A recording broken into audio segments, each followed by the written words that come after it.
In the White House, President Eisenhower signs the proclamation that makes Alaska's entry into the Union official, nearly 92 years after Lincoln's Secretary of State bought the territory from the Russian Tsar for $7 million. The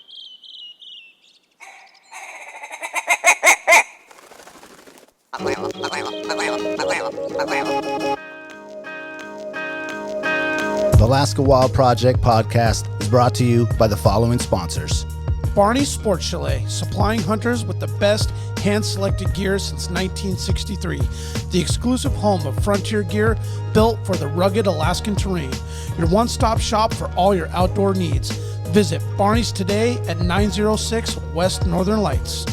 Big Rays, the Alaskan outfitter, committed to outfitting Alaskans across the state since 1947. Whether you're a recreator, parent, guide, or corporate buyer, Big Rays has the gear you need, tailored for Alaska's harsh conditions. Check out their new exclusive line of Auralic waders. Big Rays for all your outdoor gear and rugged work attire. BigRays.com.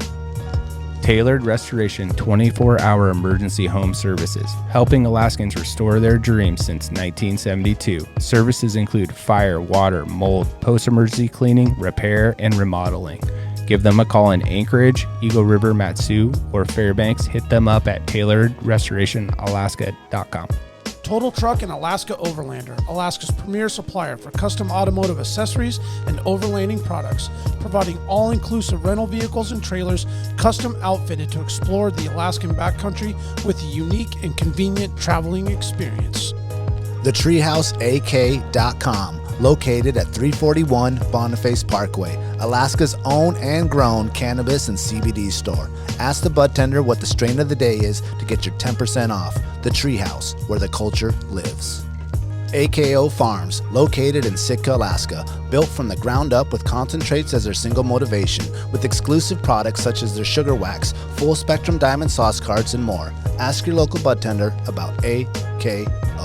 Marijuana has intoxicating effects and may be habit-forming and addictive. Marijuana impairs concentration, coordination, and judgment. Do not operate a vehicle or machinery under the influence. There are health risks associated with consumption of marijuana. For the use of only by adults 21 and older. Keep out of the reach of children, and marijuana should not be used by women who are pregnant or breastfeeding. Lawn Pro AK, Alaska's year-round professional property maintenance team. Services include weekly lawn care, custom landscaping, fertilizing, weed control, turf repair, and more. Schedule your free estimate at lawnproak.com. Alaska's OG cider company, Double Shovel, crafting gluten-free colonial-style ciders founded as a healthier, non-inflammatory brew option. Drop by their Pop and Tap room in Anchorage off of 58th and Arctic or visit the second location in Kodiak. Double Shovel, award-winning ciders. The Alaska chapter of Backcountry Hunters and Anglers. BHA is the voice of our Alaskan public lands, waters, and wildlife. Their goal is to uphold our hunting and fishing legacy while keeping our public lands wild. Stand up today and join BHA at backcountryhunters.org. Alaska Mining and Diving Supply, located in Anchorage, is our go-to for powder sleds and utility rigs. Whether you're in the mountains with the flat bill bros, running trap lines, or hauling freight, they have the selection to get you dialed from peaks to the valleys. Find them on Commercial Drive or akmining.com.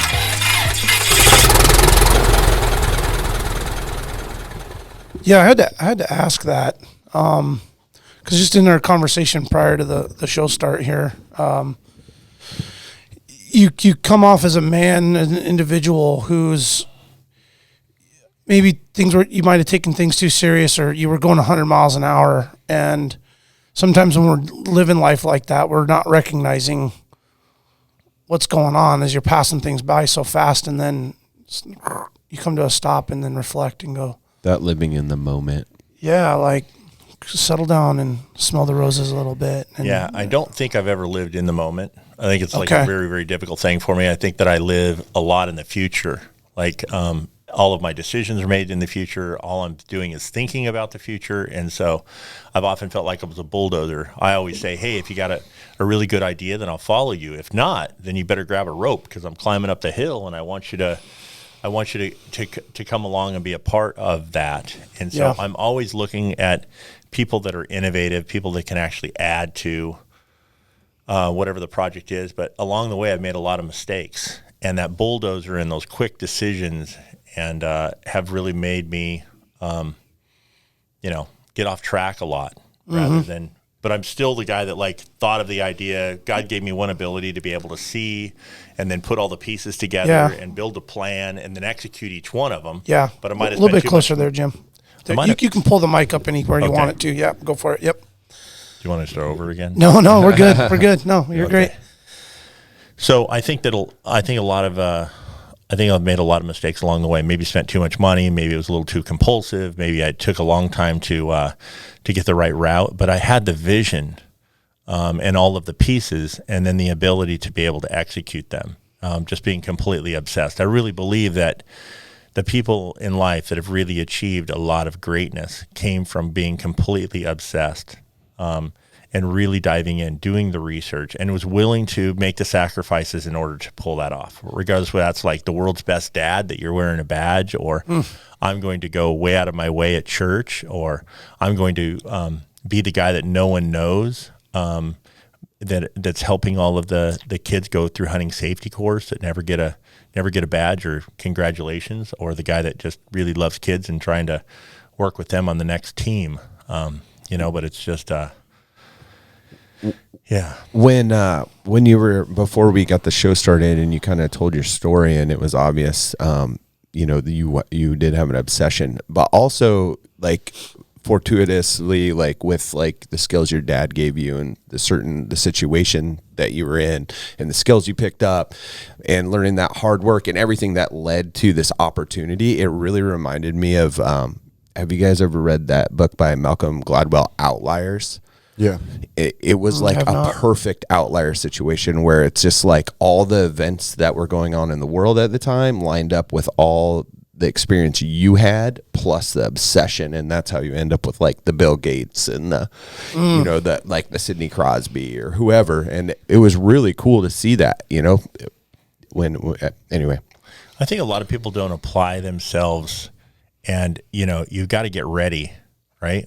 Every single person on earth is going to find an opportunity. It's going to come. Some people can see it, other people can't, but you're going to have an opportunity. And when that opportunity arises, will you have been trained? Will you have had the right thought processes? Will you have actually put in the time and dedicated yourself in order to take advantage of that time and not sit back and complain that life has given you the raw end of the stick, or having some other excuse on why it didn't happen? And a lot of that's just like, yeah, you could be drinking beer on the couch every day, and you could go and lay on the recliner, and you could live through other people, through the experiences that you might see in some social media, but it doesn't work like that. Experience comes from actual hard work. It comes from actually going out and doing the thing, and then learning those 5 or 6 traits, and then thinking out of the box on how you're going to get it done. And then even after mistakes, even after that, I think it's also like, I think the biggest component of it is everyone gets the door. The door's there for everyone. Yeah. But the successful people are the ones who are like, they go through the door, and it might not even be open. For some people, they got to kick the door down.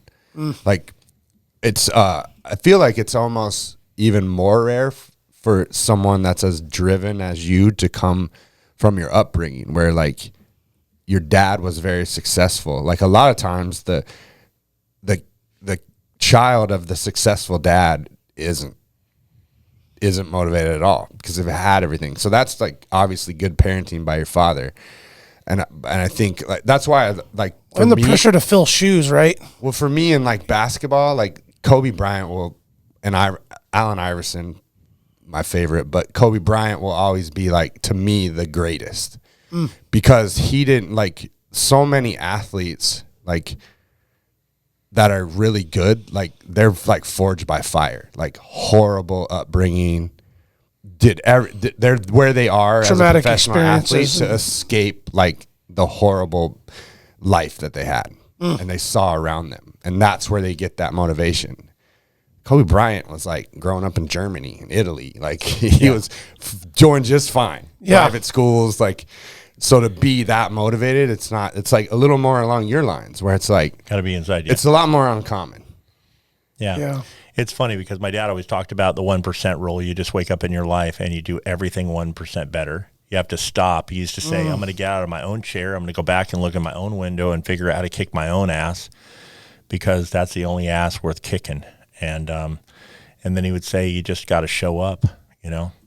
It's funny because, you know, after all the things, you know, he's man of the decade in the video industry, invented all types of video electronics. He broke 27 world records in cars. He worked on Voyager 1 and Voyager 2 deep proposed mirrors that were flat to 4 million 7-inch. They used light to actually, I mean, he just was an amazing, amazing man, and he taught me how to think. And we had a big, gigantic transition. We were in Tillamook, Oregon, you know, a long time ago, and he had a big manufacturing facility, and we had a big IRS problem that came in, and the guy actually went to jail over it. And my mom and dad wanted to build something in California. This one will give me tears in my eyes.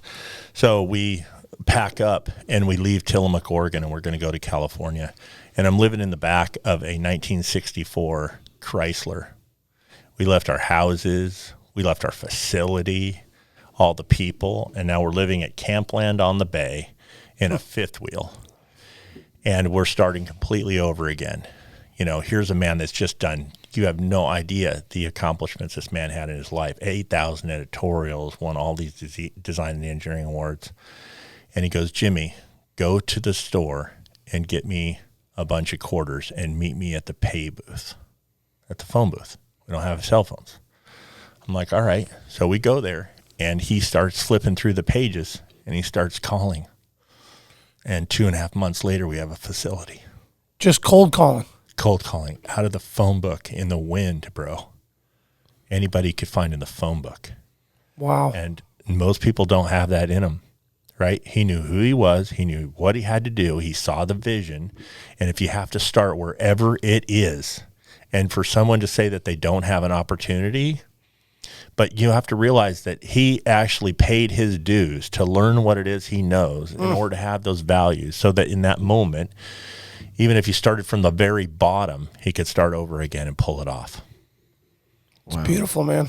Lots to learn. Lots to learn. Yeah, everyone wants a cheat code now, right? Yeah. And I think it's almost taught. It's like indoctrinated into these kids.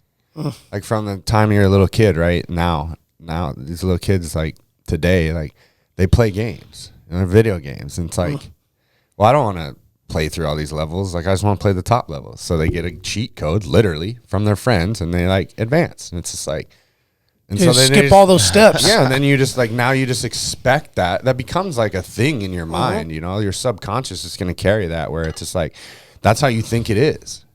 And that's not the real world. Like there's no cheat code. You got to earn it.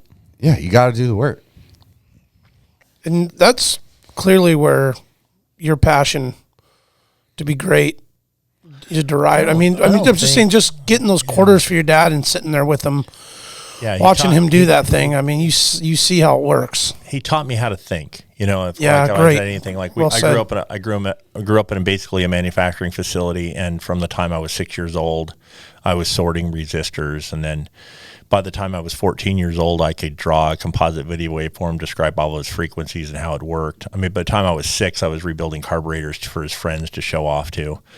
And then when I got older, I just I started hanging out with the engineers, you know. I hung out with guys like Mike Talent, who built the very first time-based corrector. All color television was basically done on microbeam clocks live and no pre-recorded material because of the separation between the chrominance and luminance and how it actually worked.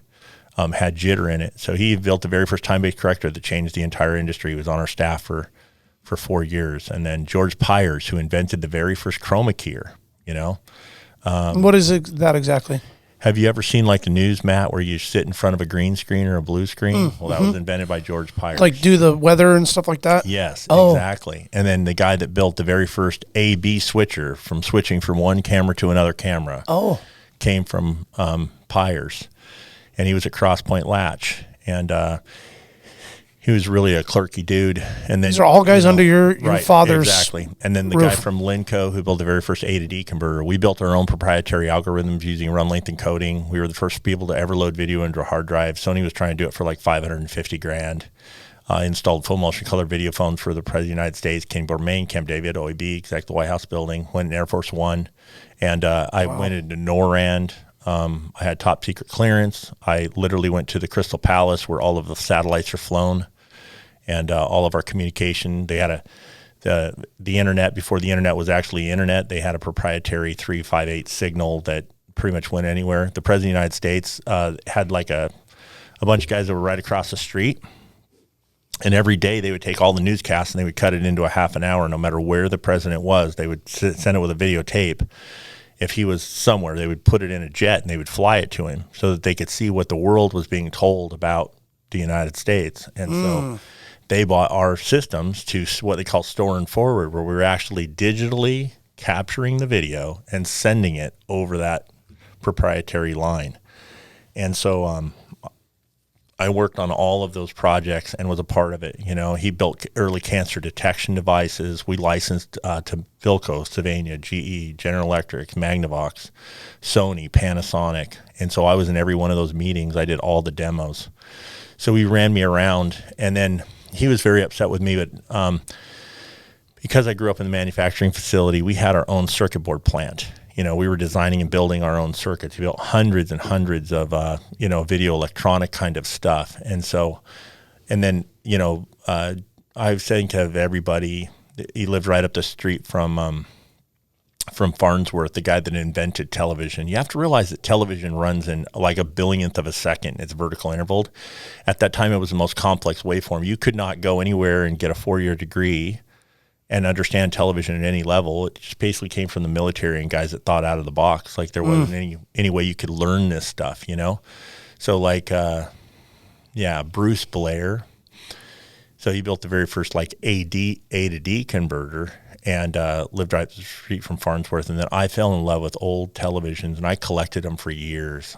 Anything that would work. Like the big old boxy TVs? Yeah, and some of them were really cool, like the old style ones. The wood that they'd be made out of? And like some of them had like, were a really cool gold box at the bottom with a dial indicator. It only had 13 channels on it. Yeah. And then, they were special, And so I kind of moved up through the ranks, and then I started what became the largest video facility in San Diego. And then I built semi-video trucks, and then I ran around, directing everything from the kickboxing for Fox, the X Games. I directed the John Glenn Space Shuttle mission, which is one of the coolest things I ever did. Tons of Discovery Channel show, feature films, and so I ran around with a 35 millimeter camera with Steadicams and Jimmy jibs and camera cranes, and I got to be in. They basically would throw me, like Qualcomm was one of our clients, so they would throw me in the middle of the room and they'd say, "Hey, we've got a new thing that we're going to launch," and Jimmy's going to tell the story. And then I would listen and look and I love technical difference. Like that's where I kind of hang my hat. If you ask me to market anything for you, I may not be the romanticism of storytelling, but I will be the guy that can really take what the engineers want to say that they shouldn't say, and then figure out how to come up with a bunch of key points that separates it and how to tell the technology is different. Wow. Now, backing up a little bit, did you go to school for this, or is this just stuff that you just learned as a kid? In fact, what's really weird is that they say the intelligence is not a direct line, but I have dyslexia, and so I am the worst speller on the planet. Like, it's been a gigantic challenge for me. I feel like I would have made 25 times more money if I could have taken what was in my brain and be able to put it in a format where other people could read it. So I spent all of my time in visuals. Like, they could not deny my ability to see. And so I've been able to, I can't read and I can't tell the story, but God gave me only one ability, the ability to see. And then video and film was something that was just so natural for me to tell stories with that nobody could deny my visuals. Like, it was just something that I got my first $80,000 commercial with Sugar Ray Leonard in it. And I actually got to bid on a Super Bowl commercial and lost it. Oh. Yep. Sorry, guys. There we go. Our little timing sensor on our light switch over there. So anyway, they decided to turn off. Yeah, it's yeah. I don't even know where I was. Well, I'll go back again. So when you go from working with Dad and all these bright minds, and then you go to San Diego, are you now branched away and doing your own thing at this point? Are you like a contractor, or are you okay? He was basically taking up a lot of my time. I mean, I didn't go to sleep. Like, I had I had a big family, and they would bring my clothes, and I would stay at the studio for 3 days at a time. And we had other things. We had like merchandise entertainment television with Jennifer Flavin that was married to Sylvester Stallone. We had a 24-hour network. I had another live show that was going all the way to Asia. So I did a lot of like, and then we did a ton of infomercials. And then when he had demos and he was working on engineering projects, I was with him. And so I was racing around. I learned from very early on that, there is no timing. The project doesn't care about your feelings. It doesn't care about what you don't do. It only it's cares just about got to get what done. it is you do. Mm-hmm. Yeah. And so I was willing to always raise my hand and say, I can, I will, I'll figure it out. And that got me a lot of jobs and allowed me to be liked, I was many years ago, I was one of the things I'll never forget. I always look at your tools of life that you put in your pocket.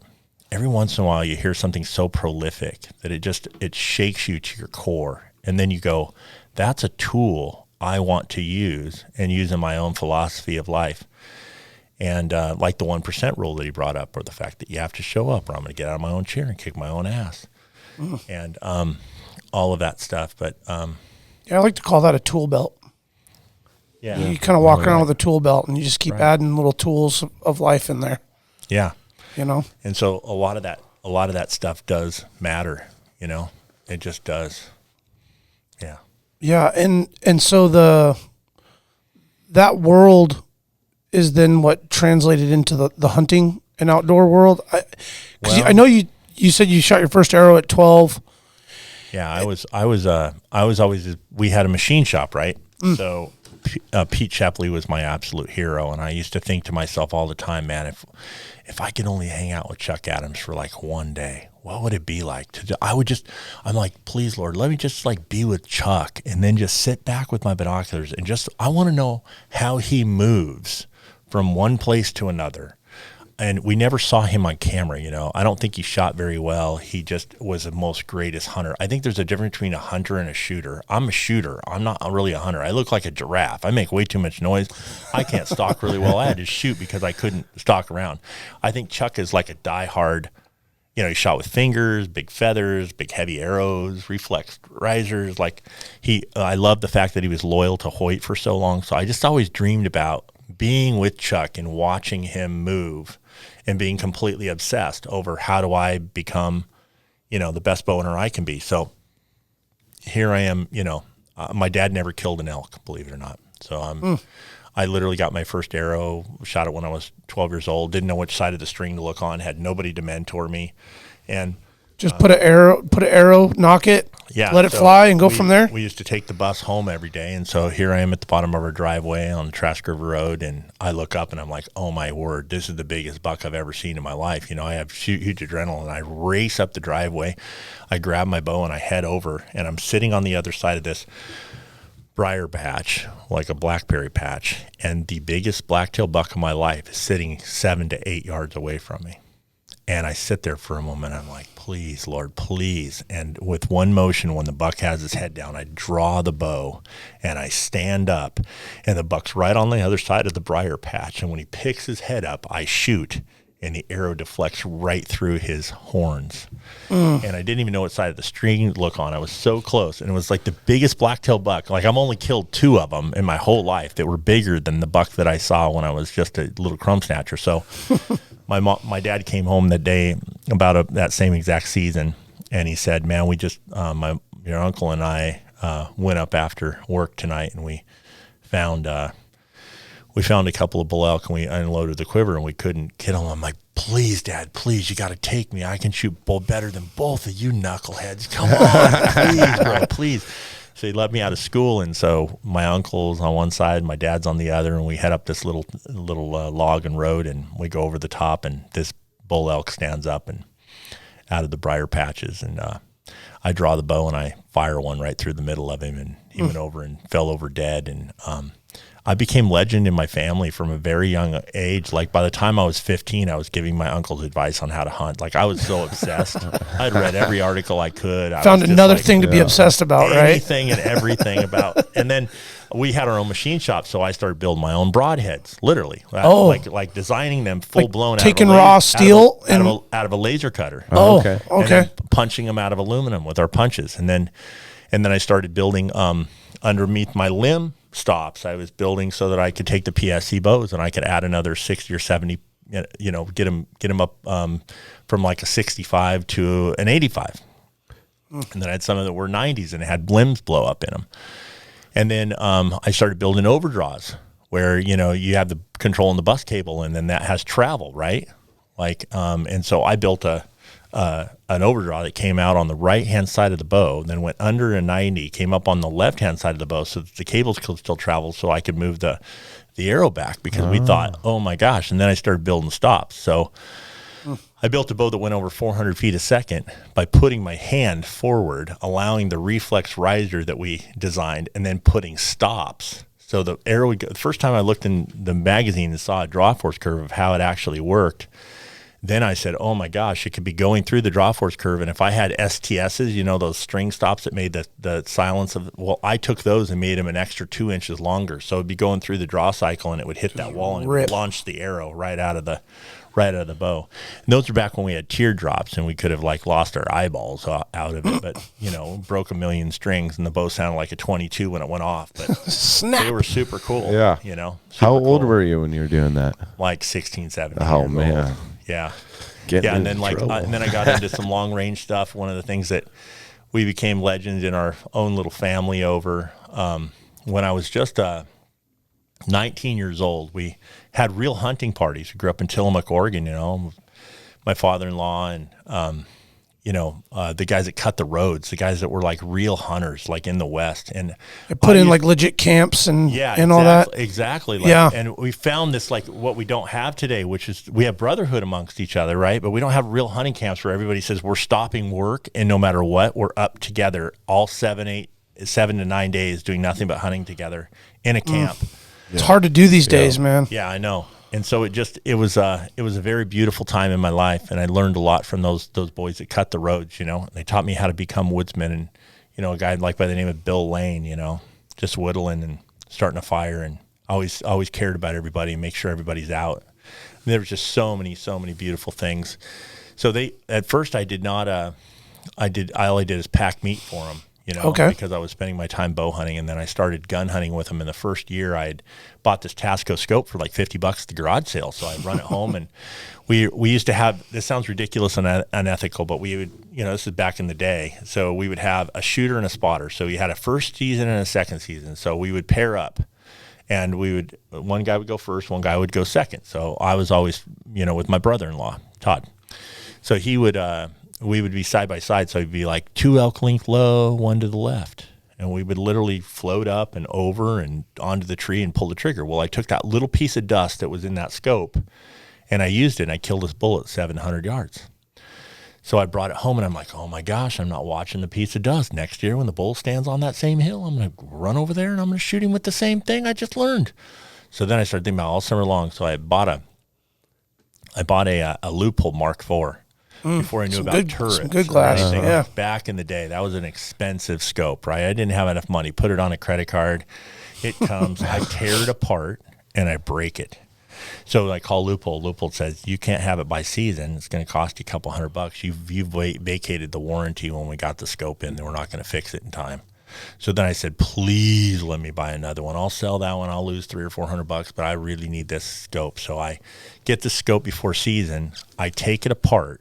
I take the reticles, and I start building my own reticle dots up and down the reticle post with glue and thread. So I just looked at them and started running this reticle post up and down. It was like making your own tree? Right. In fact, it was before there was any kind of like holdovers. The only thing the military had was a mill dot at that time. So I could have patented this, and it would have changed everything. But I just went down and kind of figured out what the iconographic scale would be. Then I took 2 8-foot pieces almost of like plywood. putting pins in your scope. Exactly. And so then I took 2 8-foot pieces of plywood, started backing them up and laying them out there, and then I started shooting them in. And then by the second season, everybody who knew who we were asking me where I was laying, because the first season we killed like 7 bulls in 9 days, and none of them were under 550 yards. We just laid them with one gun. We would just pass the gun from one guy to another, and we started just finding them. They would have to go hunt them on the same hill, on the green timbered hill, and not be able to shoot them, and I'd sit across the canyons and just whale them. Right. Wow. And, We just so we became legendary. They didn't know what gun we had or what we. Like, how are they doing that? Yeah, right. Yeah. Exactly. But they would call me and go, Jim, what bull are you looking at? Where are you at? What you looking? You know. But it was a big deal to us. You know, we really loved that meet. We really loved being up on that hill. We loved each other. We loved the spending time with people that just were smarter than I was, and I was just soaking it in. And I was just a young, dumb, smart, like a kid that had a back that could pack, you know, and they taught me how to place that meat and where to place it and how to get it out of there. And you don't leave the hill until everybody is responsible. And so there's just a lot to learn. Oh, and you're still learning to this day, right? Absolutely. Every day. Every hunt. Every day. Where'd it go from there? Oh man, it became an obsession of mine to learn all of the math.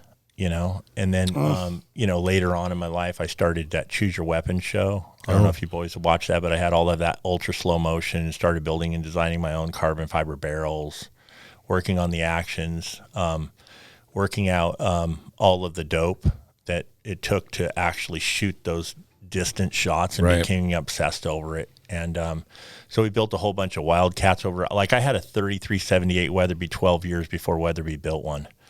And then I started doing things like taking 100.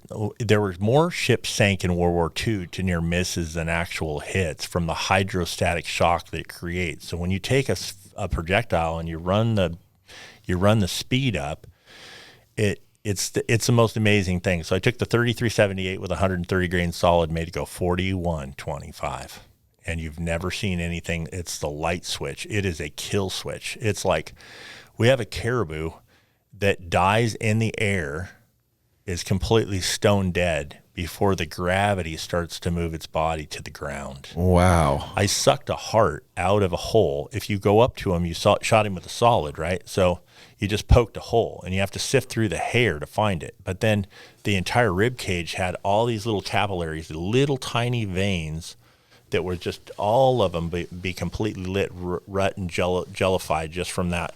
The shock. Going through the shock wave of the water and displacement going so fast. And that's one of the things that 22-250 has always been known for, is its sheer speed, but it didn't have any bullet weight. So now you had the first gun before Weatherby built it, you know, and you would have had a better BC, you know, with going with a 338 instead of a 30 caliber. But I was always a Weatherby fan.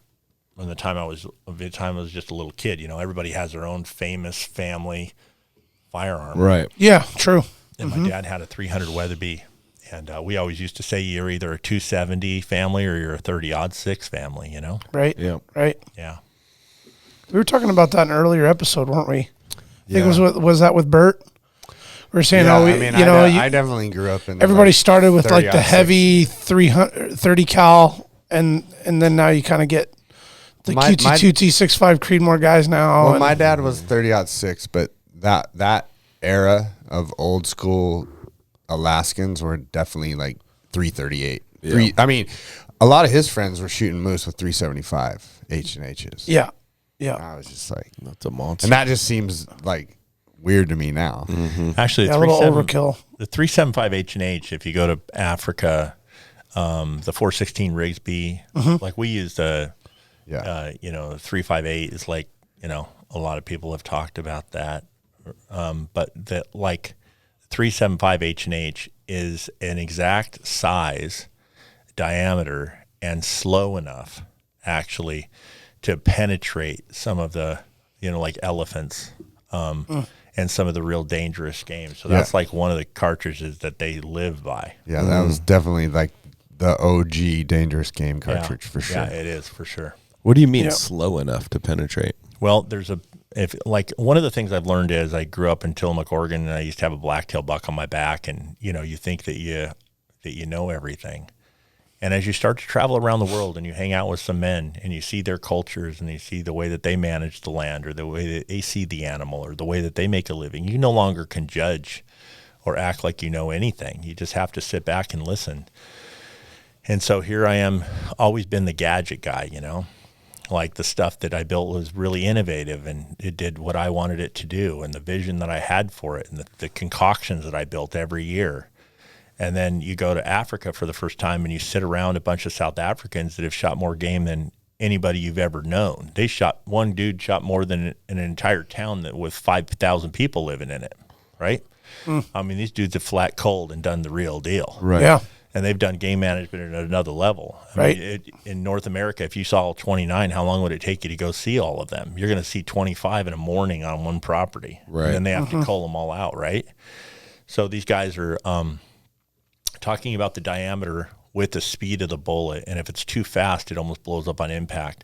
One of the reasons why I believe that a lot of high caliber firearms that are built today are around 3,000 feet a second is like you take a burger bullet. Well, it's really soft at the beginning and then it's hard at the end, right? If you take that and put that in a road at 100 yards and you shot it at 3,000 frames a second, it would not break the back end of the water bottle, because it needs to slow down enough for it to activate. So that's a long-range bomb. The burger bullet's one of the greatest bullets ever. And their BCs were all wrong before Brian List got a hold of them and started doing the real test with them, and they had to rechange and eat a lot of crow. But they cared about, making it right and really looking at drag tables and figuring out how to make a lot of those work. So the diameter of the bullet and the speed of the bullet has a lot to do with the amount of penetration that it's capable of doing. And if you take a skull of an elephant, it's really thick, and its brain is about the size of a grapefruit. And those are real cases where, like I saved one of my cameramen and had to shoot an elephant that was like literally trying to stomp him down. Oh, man. Oh, he got charged, or? We actually were hunting elephants with a bow and arrow, and everybody that's listening right now thinks, "Oh my gosh, Burnworth shooting an elephant. It's an endangered species, and what's he doing that?" But there's over 100,000 elephants that migrate in and out of Wakey Park every year, only sustain about 44,000. They live to be 65 years old, have no predation, eat 50 pounds of feed a day, drink 50 gallons of water, and I could drive you in a straight line for 60 miles, and there's not one tree left. So a lot of the trees take a long, long time. Like if you threw a piece of alder or fir out of Alaska here, Washington where I grew up, or Oregon where I grew up, it's snack, crackle, pop. We throw the wood in there and it's got a lot of moisture content in it. It's pretty soft. But these trees are old. It takes a long time. Like the dew in the first 15 minutes of daylight and the grasses underneath them are the only moisture content that they're able to actually absorb in order for them to grow. So they're double the distance in the ground they are tall. And a bull elephant will walk over to a big tree and push on it with his head, and then he'll knock it over.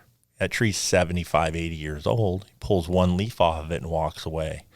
And so there's complete devastation. You have to realize that every animal has some kind of a home range. So if you take elephants in general, there might be a duiker, a steenbok, a kudu bull, anything that lives around that water hole, and its home range might be a couple of miles from the time it was born, and it drinks out of that water hole. Well, those elephants walk 50 miles. They drink that water hole dry. Yeah, suck it all up. They move on to the next one. So you have to realize that every single animal has some reason. Ethics-wise, I select my own. I do all my own research, and I decide whether it's good or bad for me. Like I darted 9 white rhinos and moved them where they had not been indigenous in over 80 years, like out of the helicopter, on the ground. I would never shoot a rhino. I think it's really cool that SCI was able to have enough foresight to put that into the book, that people that were looking for the slam or the dangerous 7, that they were going to be able to do a legal, ethical green dart rather than taking the animal that had controversy around it. And that saved a lot of rhinos' lives. And one of the biggest problems in all of Africa. Yeah. So on the elephant side of things, that it's critically important to manage population due to forestry and devastation that they cause. You'll never realize this, because you have to realize when you're in a third world country like that, like we used to pay and hide gas. They have power once every 3 days. There's less than 25 things in the store. Let's say that you're a family and you only have one water hole, right? And it's up the road. So one of your family members every day of his life had no refrigeration. You walk up the road, you grab some water, you put it on a pail on your head, you walk it back again, completely smiling, loving life, doesn't feel like they miss anything. No. The most beautiful people you'll ever meet, especially in Zimbabwe, because they're really well educated and they're very kind people. And then all of a sudden you build mealy meal. So you go build a make fish fence out of whatever you can find. You have no firearm. You have no way to protect yourself. But that is your homestead, right? You put a little towel with a little bit of water over whatever you're trying to save in the middle of the dirt floor that you live on. And all of a sudden you put all of your feed for an entire year after you've grown this corn, and to keep the rats and stuff out of it, elevated. And then in one night, that elephant walks in and it takes all of the food for your entire family for the entire year. Oh, man. And so, and there's no way for you to protect it. So what are you doing? Yelling at it? So it finds that that's easy picking, right? Easy picking, running up and down the road and just playing havoc. And so that's not all of the story, but, you know, I shot a crocodile one time that had an 8-year-old little boy's jersey inside of it. He was missing for 3 months. I swam for a hippo. It's the dumbest thing I've ever done. But, you know, when you have these, like, you shot the hippo and then had to go swim out to throw a rope around it or something to get it. I shot the crocodile the day before, and maybe you guys could show that clip up there if you want. But anyway, would it be on the Instagram? We'll have to look. We'll have to look at it. Okay. But it's on YouTube. Okay. Something for you guys to maybe throw in. But anyway, I shot this crocodile. It was a 12-footer. And then archery or rifle? I shot that one with a rifle. I have taken one with an archery equipment. It's not real ethical to do. You have to be really, really, really accurate and do a croc right, because you've got to stone him. You've only got like at the rear of the smile or in the middle of the head. And if you don't shoot those two places, he'll run back in the water and you'll end up fishing him out. Okay. So you can't just shoot him in the lungs, because he's not just going to plant him onto the bank, right? And you're dealing with something that's extremely dangerous. Like you're just not messing around with it. And fishing him out of there can be, you know, whether you're going to find him or not, and how long you're going to look, and whatever you're going to conflict with. Yeah. What else is out there? Yeah, exactly. So I had shot this croc, and then in the same exact water the next day I shot a hippo, and the hippo was in the middle of it, and the trackers wouldn't go in and get it. And what happens with a hippo is after a while its intestinal gases and stuff start to bloat, and then the hippo floats. Okay. And so I dove in with my skivvies, and I tied a rope around it and kick paddled it 1,000 yards. And then what's unbelievable is that there was like 1,000 yards you swam out there to it? Yeah. No, we swam the hippo, like kick paddling it for hours. 1,000 yards onto the only sandy beach where we could get it out. I thought maybe there was like a tractor or something on the other end that you could track. You're in Zimbabwe, Africa. There is no tractor. There's no equipment like that. Okay. No, that's whale hunting in Barrow, bro. Yeah, I mean, I just thought maybe there was an old John Deere floating around out there somewhere. These hippos weigh so much, right? They're like, what are they, like 5,000 pounds? I don't even know. I apologize for that. Oh, man. Back in the day, I might have known. I'm sorry? Do they taste good? No, not the greatest. Yeah. But what's cool is that we, you can't get it out of the water. So if you're on a mud bank, you got a little grass approach, it's not going to happen. So we had to go to a sandy beach. So we go all the way down to the 3,000 to 4,000 pounds is an adult male. There you go. Yeah. 2 tons. And then all of a sudden we get to the end and we tie a rope to it, and I'm not even exaggerating. There's an amazing picture I did, like one of my favorite pictures of all time in Africa, and there was like at least 100 people standing on that bank helping, and they're all like laughing and they're singing, and they all celebrating. Yeah, and they don't have a radio. Right? They don't have a radio. They don't have a phone. It's not like the committee got together. It's like, how did you know that Jim was down there that day with his PH shooting this hippo, and then 100 people show up from where? Like, it blows your mind. Where they come from, right? Right. And you have to realize, like, Zimbabwe's in real trouble because they used to have money. So if you went into Bulawayo and you went to an ATM, you would get U.S. dollars. That's money that's not circulated. That circulates outside the United States, does not influx our own economy and what the money is worth. And they used to have Ogabi that came in there, and basically, let's say that your family owned a farm and you had, like, I don't know, a couple, let's say 40, 50 people that worked for you, and you were planting corn, or you were a game manager of some kind, or the world famous slough camp that I use as a reference all the time because I read about the real Serengeti and wanted to always go to Africa and see a lot of that stuff. And they have a date of expiration on that money. Can you imagine a date of expiration? Because if it's not used by this certain date, the inflation rate is so large that it's no longer worth. So you can buy a loaf of bread with $1 million. So now you got a government that is so corrupt that you came in and you have a deed and you bought that land. You're employing 50 people. You're an immigrant maybe from like, Germany, or you might have come from South Africa or wherever. And so you're in Zimbabwe, and then all of a sudden they go back to the black claims of the people who used to own it, and they walk in and they say, you got to leave with anything you can carry, and we're going to take your farm away from you, and if you hang out, we're just going to put you in a hole in the backyard. And so all these families had to leave all these farms, and they were supposed to give them back to the people who originally owned them, right? Right.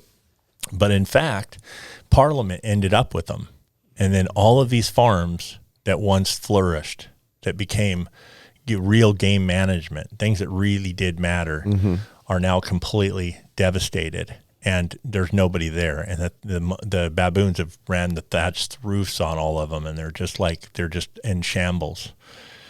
And so you have to realize, we talked about earlier about trophy hunting, and I have a perspective on trophy hunting that I wanted to share with you guys today. Please do. Sorry to be so long-winded.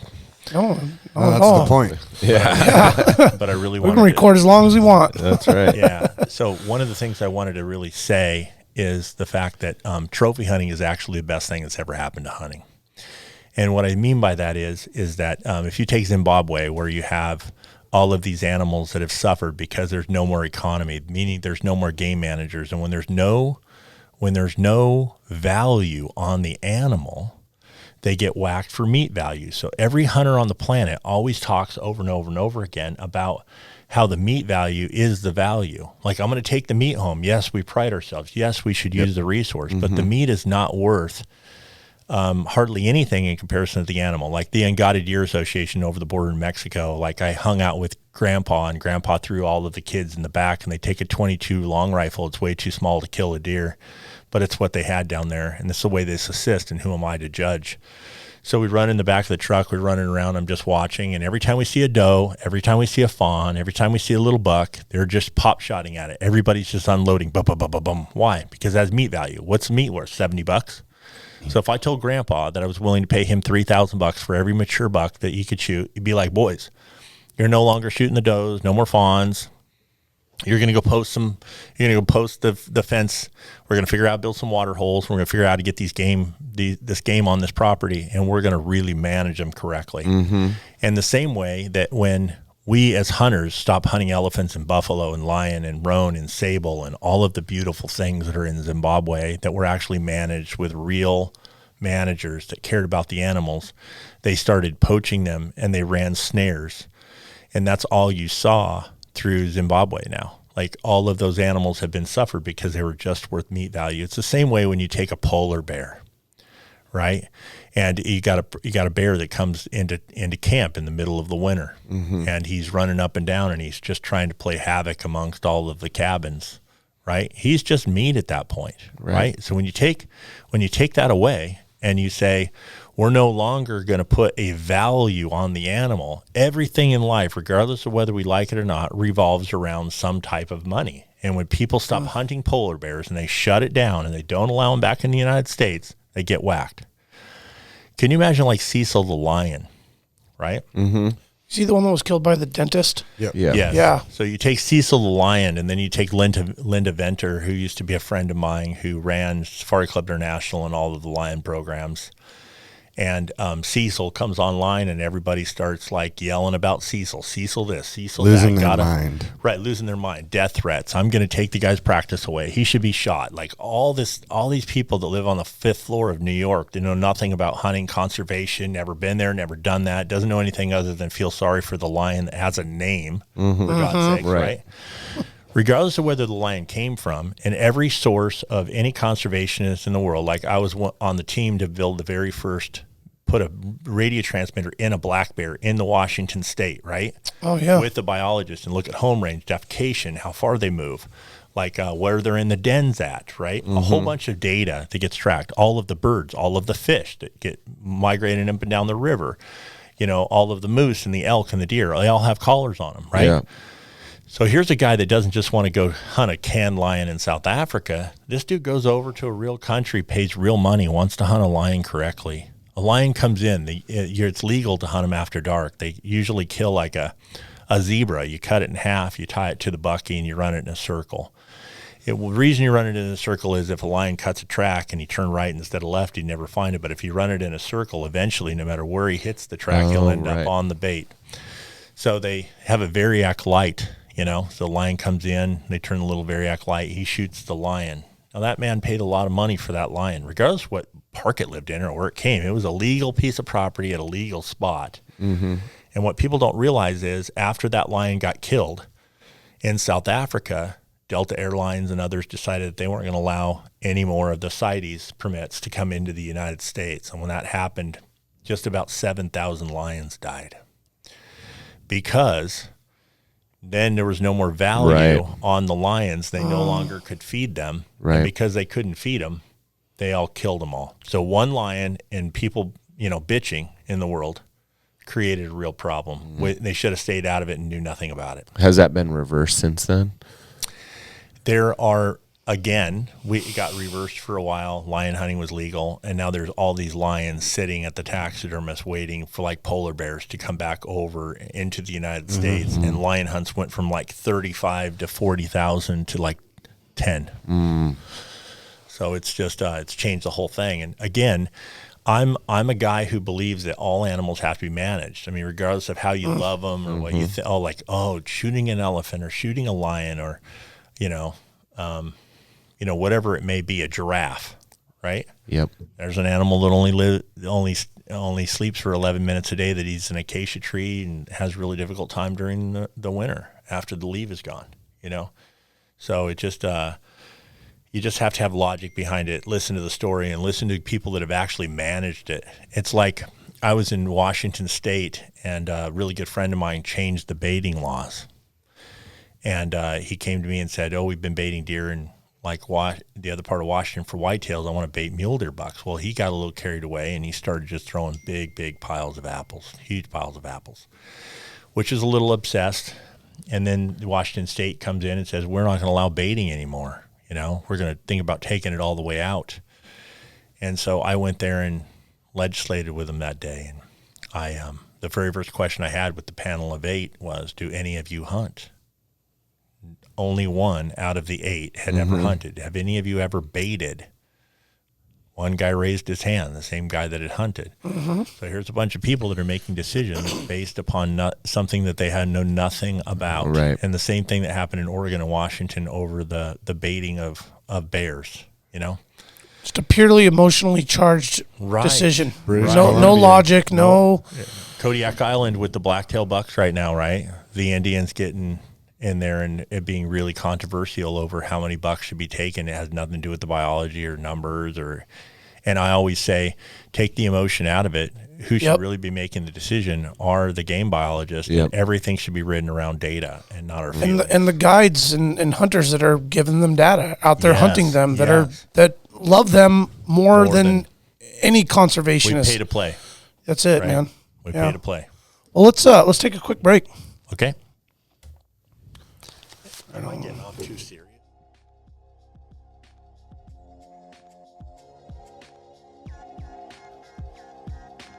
Barney's Sports Chalet, supplying hunters and outdoor enthusiasts with the highest quality gear and equipment since they opened their doors in 1963. Barney's carries exclusive brands such as Alpaca Rafts, Sitka, Sims, Exo Mountain Gear, Hilleberg, and much more. Barney's prides themselves with keeping a huge stock on hand of various top-of-the-line tents, footwear, sleeping bags, optics, cross-country skis, just to name a few. Barney's is also the exclusive retailer of Montana knives, Seek Outside, Kafaru, Stone Glacier, and their in-house brand, Frontier Gear of Alaska. Barney's has a superior selection of top-rated boots, sleeping bags, dry bags, mountaineering gear, electronics, and accessories. Need freeze-dried food or mountain snacks? They got that too. Barney's now has an amazing new paperback catalog available for in-store pickup or online order.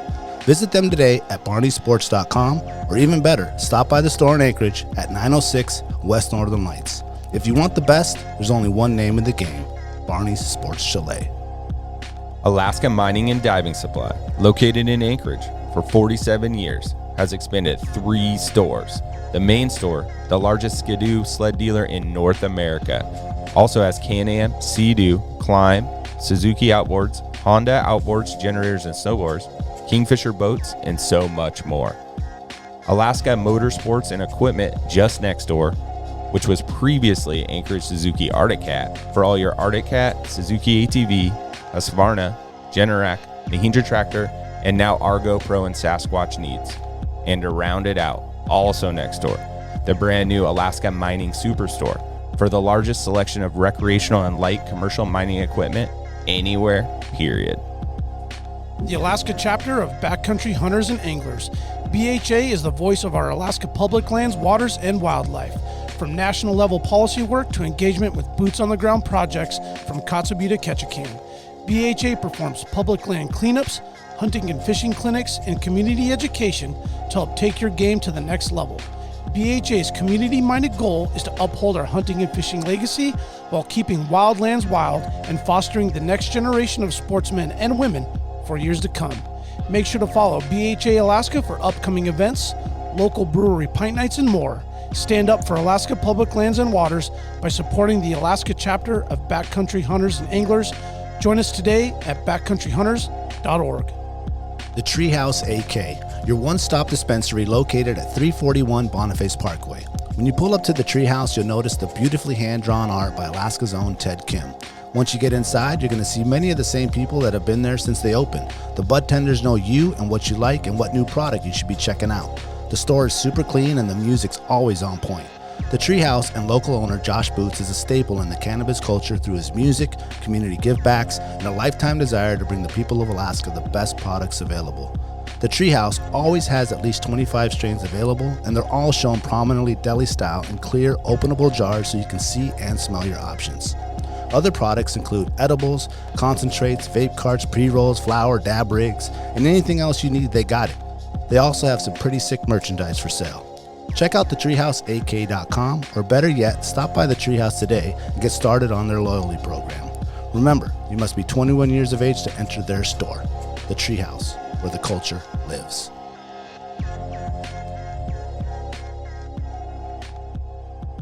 Let's not forget too what the money does.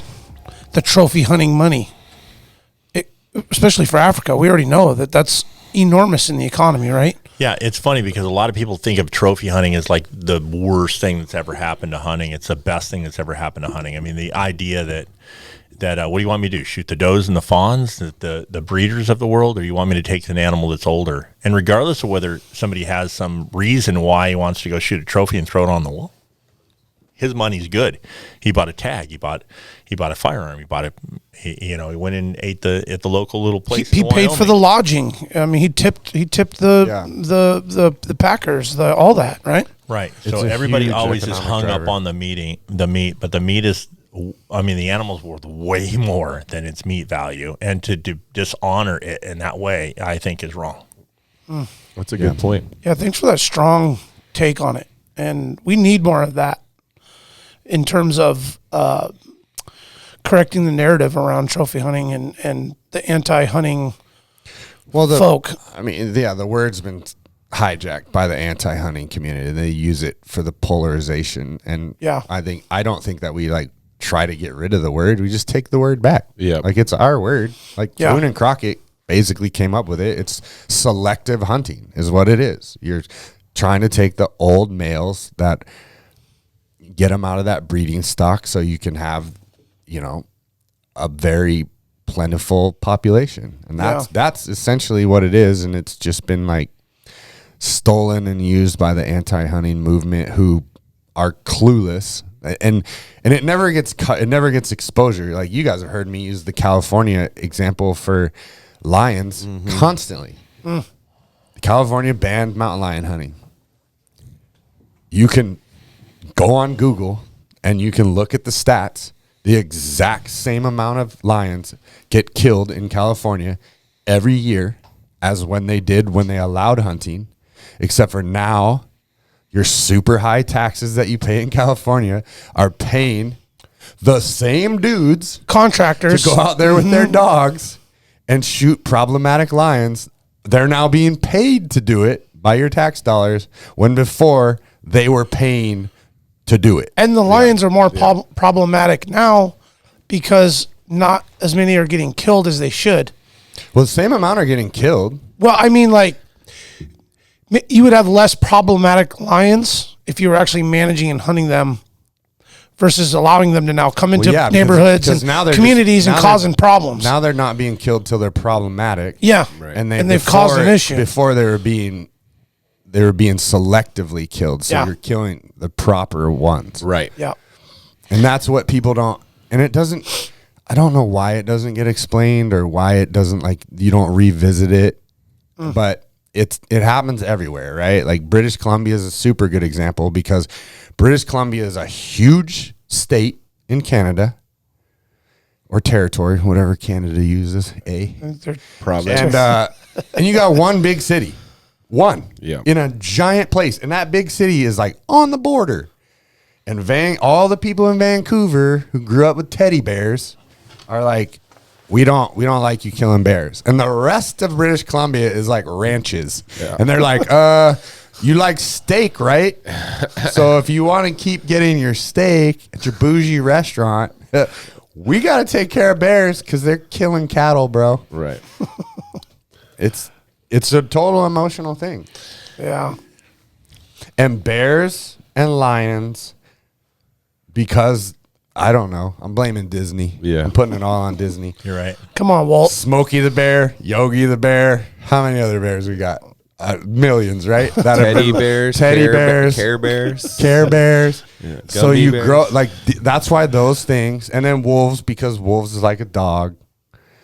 Those things get like polarized. And I don't know. I haven't had it on my Instagram, but that's probably because I don't have a million followers. Right. So I've never got any hate for like posting, but I've seen it, and it is like, wow.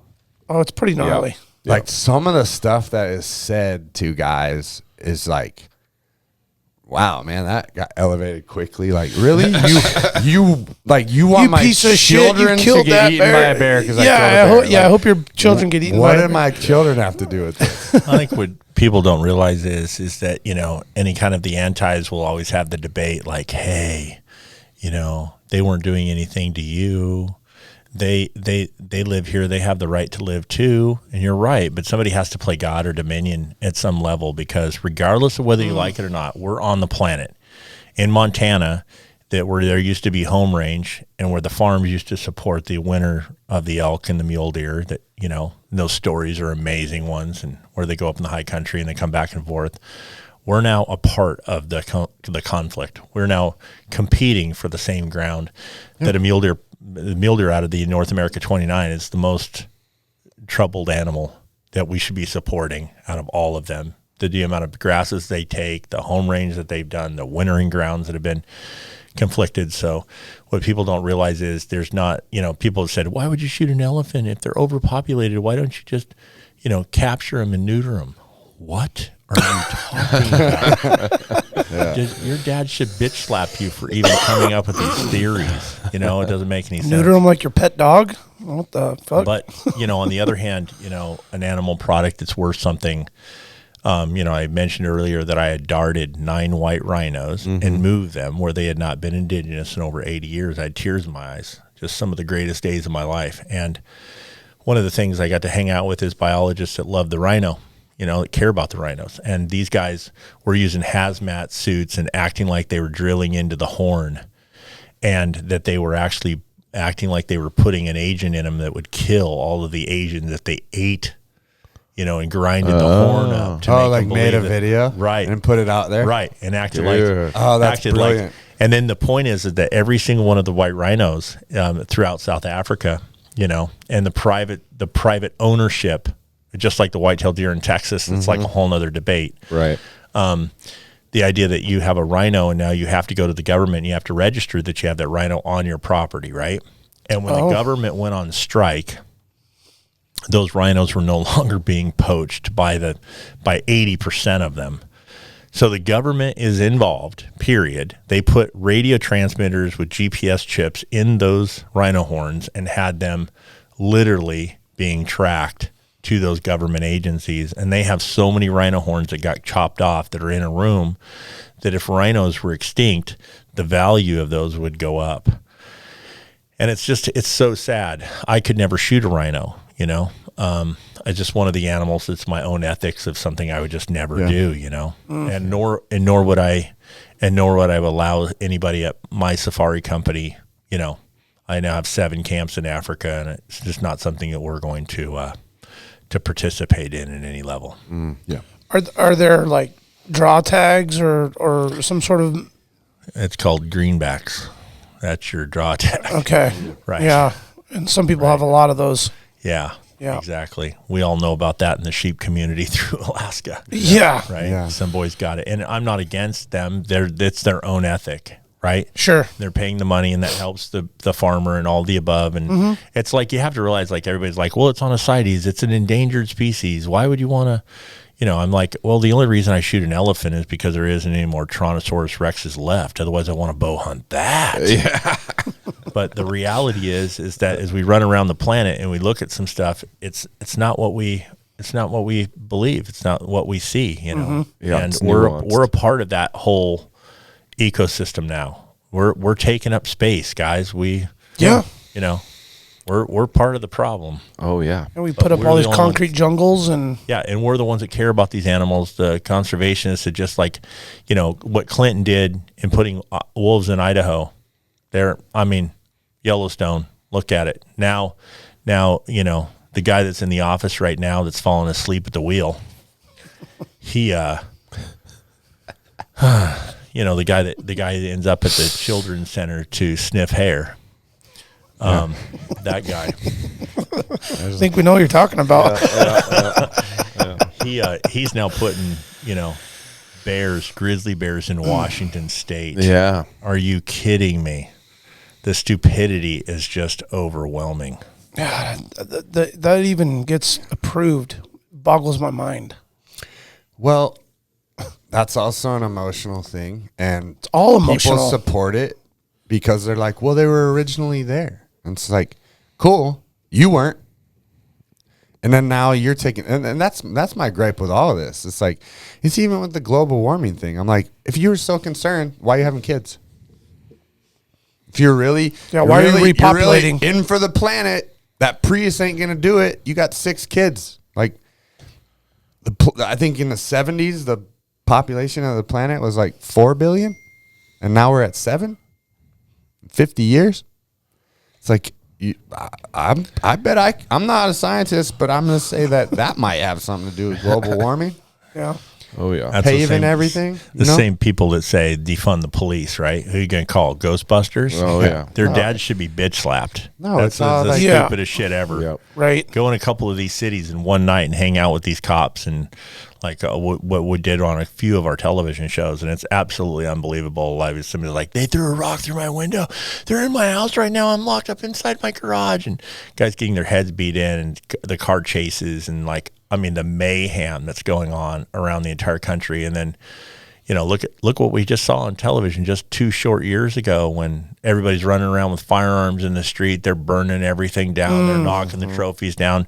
If it was Jim Burnworth for president, we would have just called the fire trucks and we would have said, boys, go home. If you don't come home, we're going to take the fire trucks and we're going to start blowing your ass up against the buildings and giving you a few rug burns, and then you're going to go home the next night. Otherwise, we're going to show back up again. But you're going to play by the rules, right? Yeah. We don't need any of this. No, it's sad because like us as like Alaskans, you know, Seattle's like our hub, right? Like, Yeah. You leave Alaska for anything, you're landing in Seattle. Yeah, you got to go through Seattle. And so always. Seattle's kind of like always been like it's like a second home to a lot of Alaskans, and Seattle is like such a cool place to go to. Left. And now it's like, I don't even like, I'm like, what? Why not would you even guys let this happen? It went to hell. Yep. Yeah, it's and like then all of the mayhem. Everybody, like, they're putting gigantic boulders now. There's so many homeless people. It's like homeless could have been one of the worst things that ever happened to you back in the day, but now there's like subcultures of people that coexist. You know, whether it's a drug community, whether it's other people that are actually on the streets, they are homeless because of the communities that have risen together and they coexist and they help each other. And now it's a way of life. It's sustainable. It's not like even trying to get out of that. They're not trying to get out of it. No, at all. No, and it's happening here too. Don't man. want to work. Oh, yeah. What's happening everywhere? Yeah, it's just kind of sad to see it. all Except for happen. like farm communities. I mean, it's crazy to me that like, I mean, there's actually like, I mean, I think it made it into the legislature where like Eastern Oregon is trying to secede and become Greater Idaho.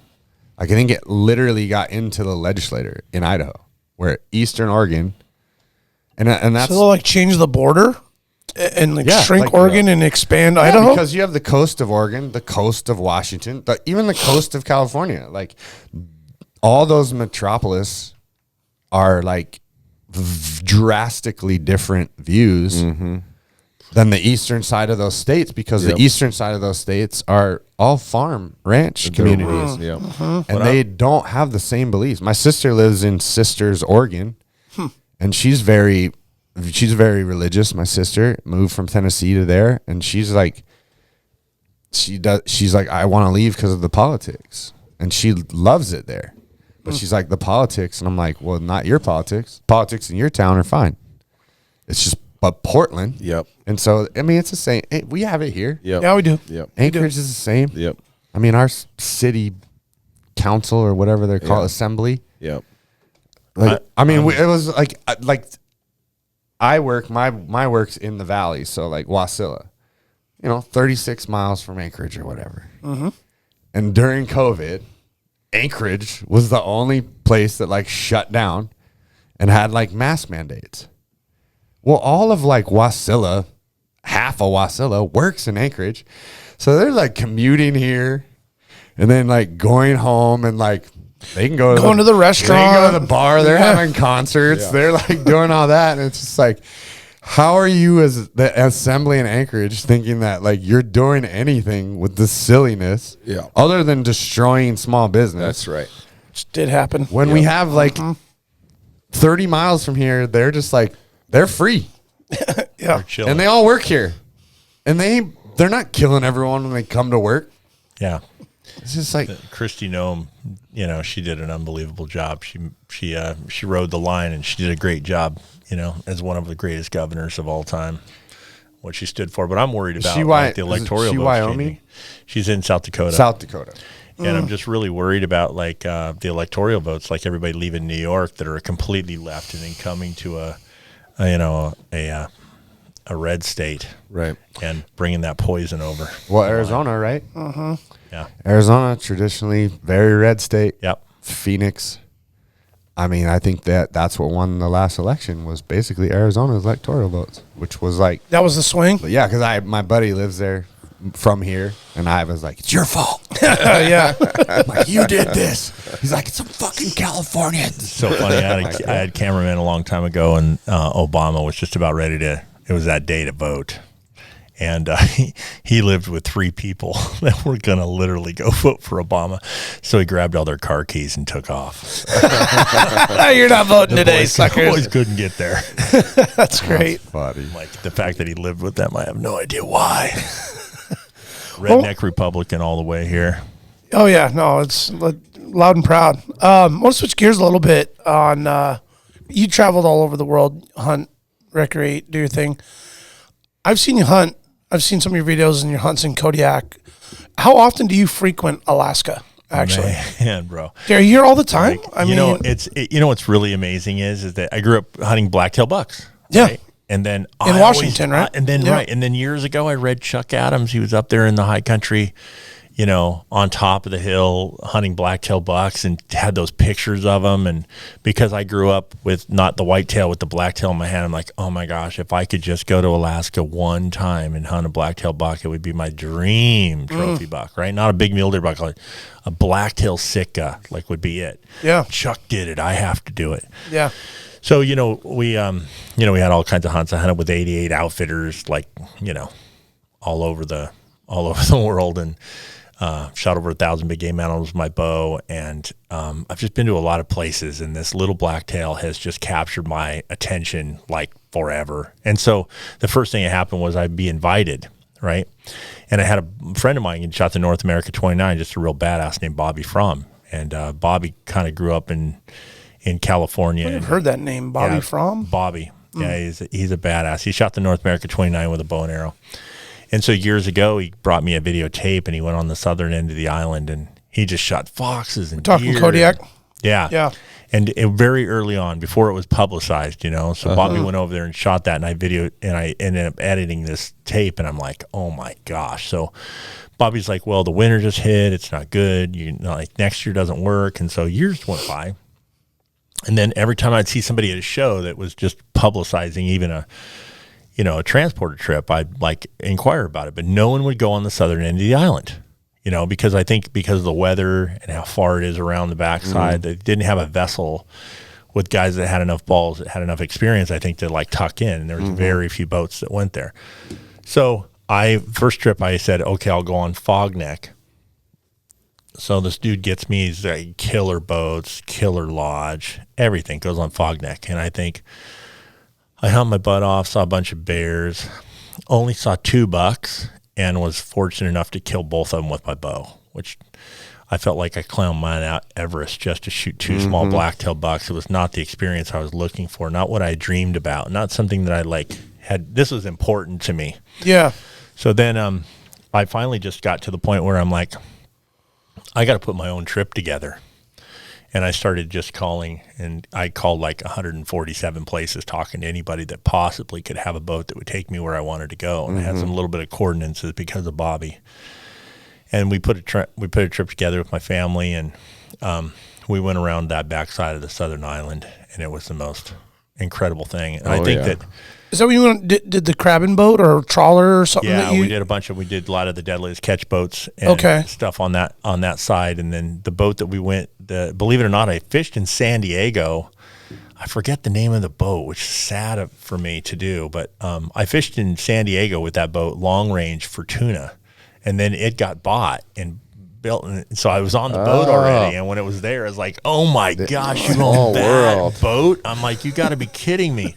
And it just burnt down, and they bought something bigger. But they anyway, so I went around, and I found Travis that runs Uganic, and which is just he's a real captain, and he's a badass, and I love him like as a person, and he takes care of people, and just a spectacular guy.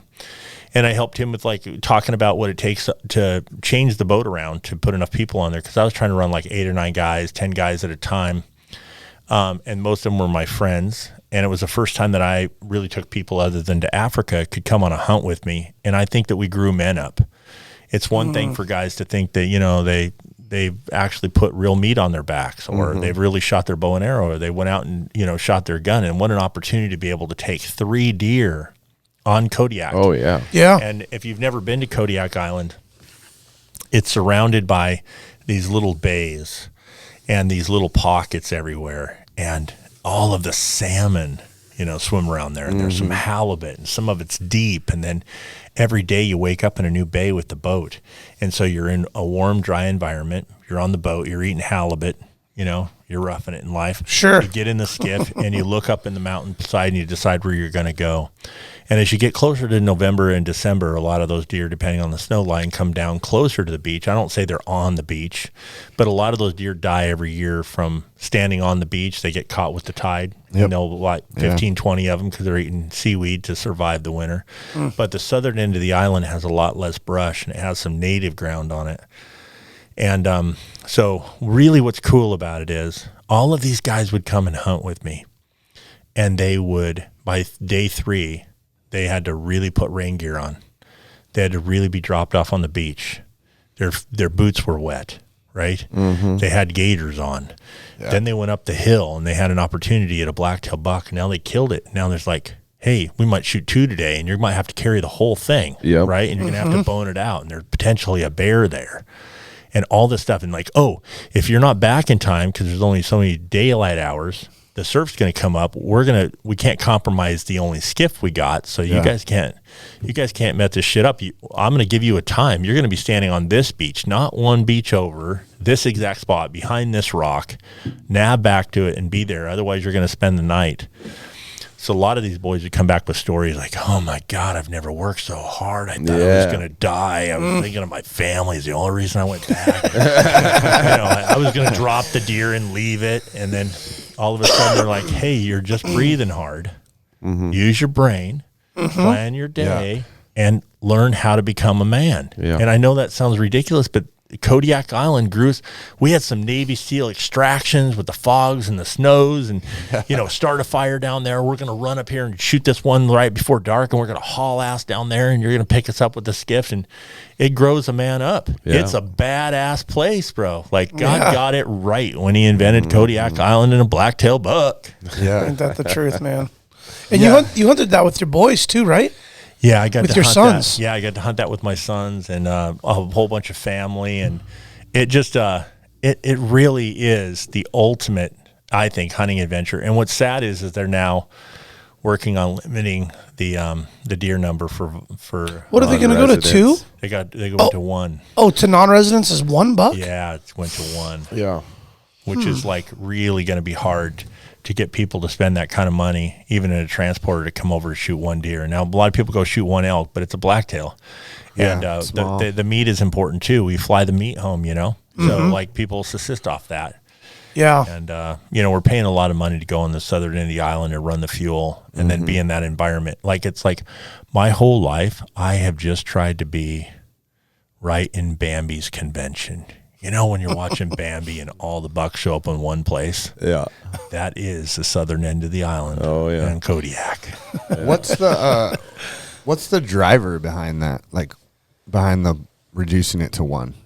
Kind of curious of that myself. Originally, they talked about it had nothing to do with the biology of it at all, or the winter kills. Like the deer numbers are high, but a lot of the natives got together and they started to fight about. They really wanted there were so many transporters coming in there, and they believed them to be transporters. But you have to realize there's a lot of locals that deserve those deer, right? They have seiners, they're running family members. So now they're talking about coming up with a sticker or something and putting it on the vessel and doing the amount of counts on how many transporters are actually going on Kodiak and hunting those deer.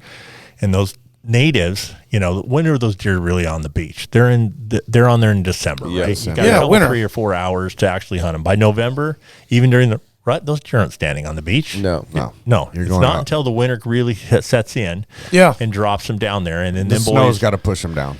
Yeah, and those Indians want to run in there with them skiffs and eat up for the winter and stock up, which they deserve. They deserve those deer, and that's like part of their heritage and part of them subsisting over the winter. But that conflicted with a lot of them saying the transporters are coming in and scaring our deer away, and we're not able to do it. And by doing it to 1 buck, they automatically knew that no one would show up and be able to afford it. So they're talking about going back again. Is it actually the local natives doing it, or is it one of these things like what took place on the Brooks Range with the sheep closure, which is actually federal, and they kind of use that same verbiage, like, oh, we want to make sure that there's enough for the locals. Yeah, the subsistence hunt. Right. Yeah, I don't technically know, but I really believe that it is the natives, and so the way that they're going to go. Federal thing. Yeah, and they've asked me to come and potentially legislate with them and work on it because I just was part of the. I really believe that when you have a lot of media like we did, we put Kodiak Island on a whole bunch of television shows. Yeah. And then I loved those shows, man. I thought those were. Yeah. And you guys got some nice deer. We really did. I shot some Boone and Crockett, big 4x4s. We killed a buck that was 120 inches. There was a lot of stags on the island that have a high testosterone, a high estrogen level. And you want to kill those, right? Yeah. Yeah. That's what Emily got, right? I think so. Yeah. They're in velvet all year long. So we found a really big buck that just never stops growing. But I really believe that I don't even know what I was saying, boys. Go back to 3 deer. Yeah. It seems like they. Well, you're talking about they want you to come up and help legislate. Yeah. So what they're talking about right now is figuring out how to potentially leave the season and close the season earlier, but go back to a non-resident hunt that allows them to take more than one one deer. So the natives would have that real time where when they they're could up pushed to the beach. Right, exactly. And then the hunter's got to go hunt them. Right. Up high. Yeah. Do the work. Bust brush. Yeah. Get wet. Yeah, because sometimes, like, we had some trips early on that in October where some of the brush was still up. We didn't get bad weather yet, and those deer were still on top, and guys had a really hard time. Older guys walking up to the top where the mountain goats live on that island, you know? Yep. But my gosh, what a hunt. I mean. Yeah, it's an amazing place. Crazy. Love Kodiak. It is, It's an amazing place. Yeah, and you get guys a crab and everything. You guys built some rifles for that hunt, too. Is that right? I think you guys built some really gnarly long range type. What I did was I worked with Victory Archery and some other carbon companies, and to believe it or not, one guy that became a friend of mine that was also a hero of mine was G. Loomis. And he invented the very first graphite rod, and he is a real hunter, and he traveled all over and went to Africa, and we became really close friends. And because I'm so involved in love salmon and trout and steelhead, you know, he had some restoration projects he did with some of the creeks in Oregon there. And so G. Loomis is very involved. Him and his son kind of like had a falling out. So there's G. Loomis as the brand, and then Edge Rods with Alex that took over G. Loomis. So the father and the son have two different rod companies altogether. But he really invented the carbon fiber stuff. So we were working on a project for carbon fiber barrels, and they were not like a filament wound, something like proof research. If you look at a proof research barrel, you know it's proofs, and that's a filament wound. It's like a glue ball, and it gets filament wound. And then these barrels were 3 different types of carbon for strength, and we wrapped them, and then they actually invented the very first all carbon fiber scope. Really difficult to blow that into that shape. Totally. And super, super cool technology. And then, you know, after working with spine alignment and understanding all of the spine of the arrow and why it flies and how it apexes, and I've just always been interested in the technology behind a lot of that stuff. And so I started building and designing some of my own long-range firearms. Did some really trick things, and yeah, because I think you guys shot some 700-800 yard shots on some of those blacktails. Yeah. You know, I remember watching you and your boy. I think you might have been shooting the same rifle. Maybe my boys are predators, bro. They were great shooters. My son started shooting 1,000 yards when he was 12 years old. Wow. So they've been doing the math. They're talented. He's now my oldest son is a cop, and my other son's a fireman, and they grew up in our environment, and they're badasses with a bow and arrow and a firearm. You got to be proud.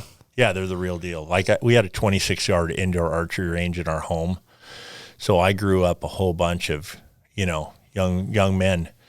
We used to talk about one arrow for one deer, and some of the greatest accomplishments in my life are not all the animals I shot or all the things. It's like the teaching, like some of them fathers coming up to me and saying, "Man, these men need a tribe to raise them, and they're not doing drugs. They're not out, doing video games. They're in your basement figuring out how to become good archers." And I have a really special story. I don't know how long-winded you want me to give, but it's a special one. Yeah, let it rip, man. So over the course of time, I really fell in love. When my kids were real little, I started coaching basketball, and I coached basketball for like 8 years.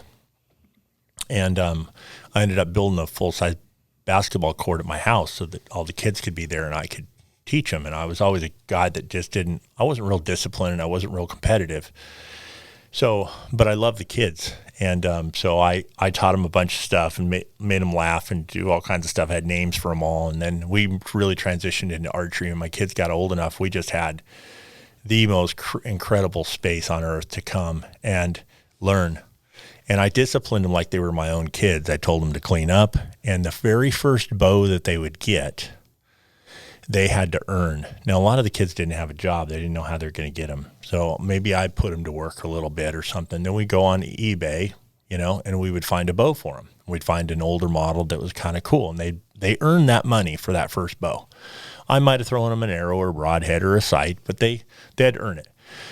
Then the second one, I would say, okay, you're now sponsored. You've shot a deer or two, and your job is to teach somebody how to shoot archery as though I've taught you. And then you have to find somebody that's worthy of the bow that you earned. So they had to take that bow and they had to give it to another kid. Some of them would come back to me and go, man, I don't know a kid that's worthy of this thing that I earned. And then I would say, now you're sponsored. So you go on the Bowtech website, you pick out what you want, and it's going to be delivered. And you're going to work it and you make the circle bigger. So I had all these kids up in Spokane with my kids where they all grew up in the archery, and I would just drill one deer, one arrow, one deer, not two, one.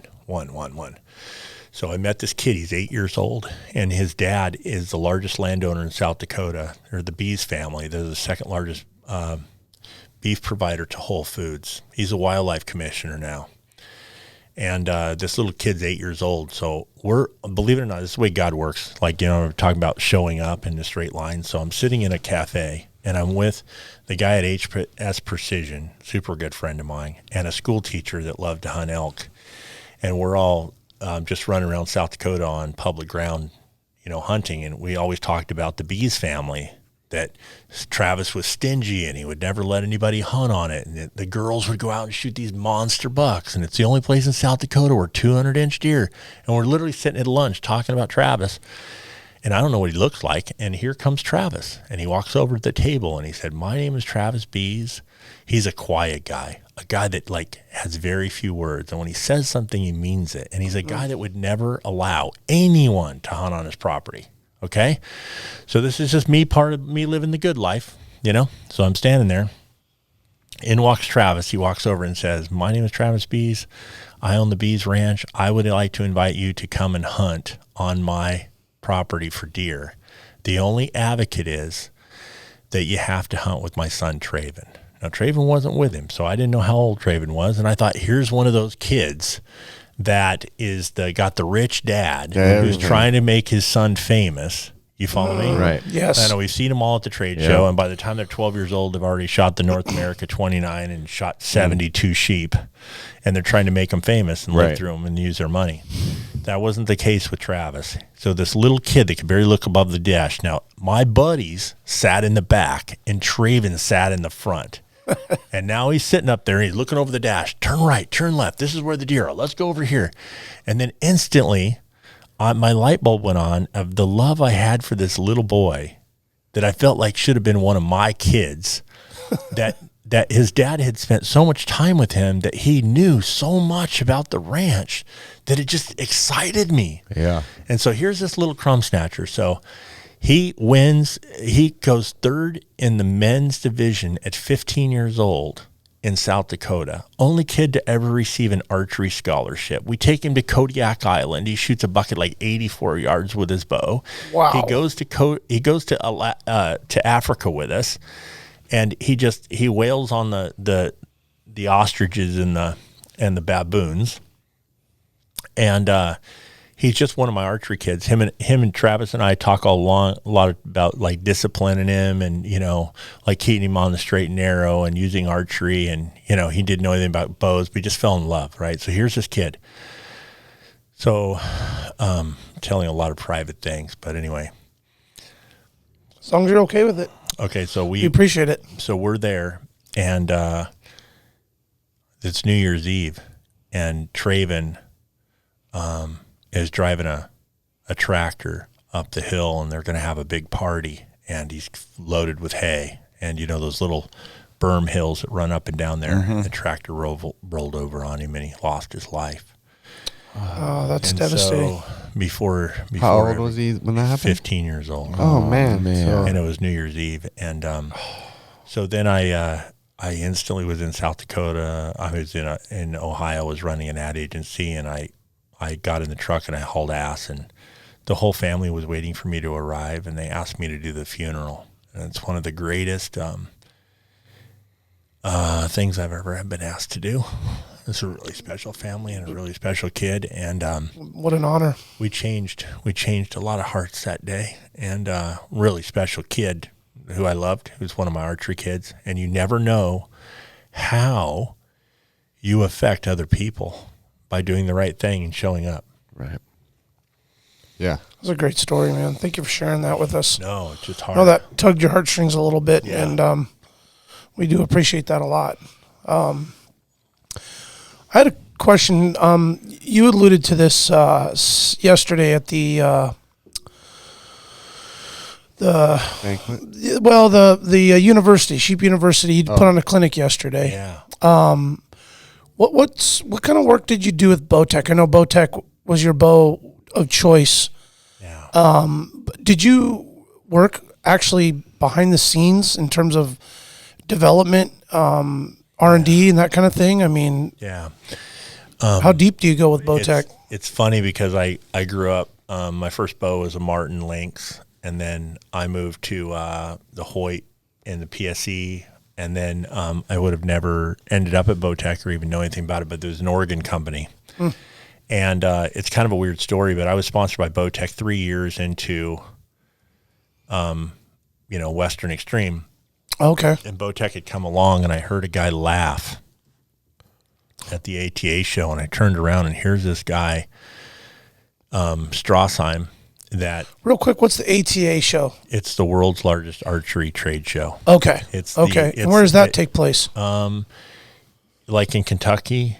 Okay. And it's like you have to be an archer, like a company to go, and it's like it used Oh, to be okay. a huge family. In fact, if you look online, you'll see me launching the Bowtech bows every year. We used Okay. to launch them at the trade show, and we have like 4,000 people standing there on opening morning, and I would Holy talk shit. about the bows. It was a big deal. Yeah.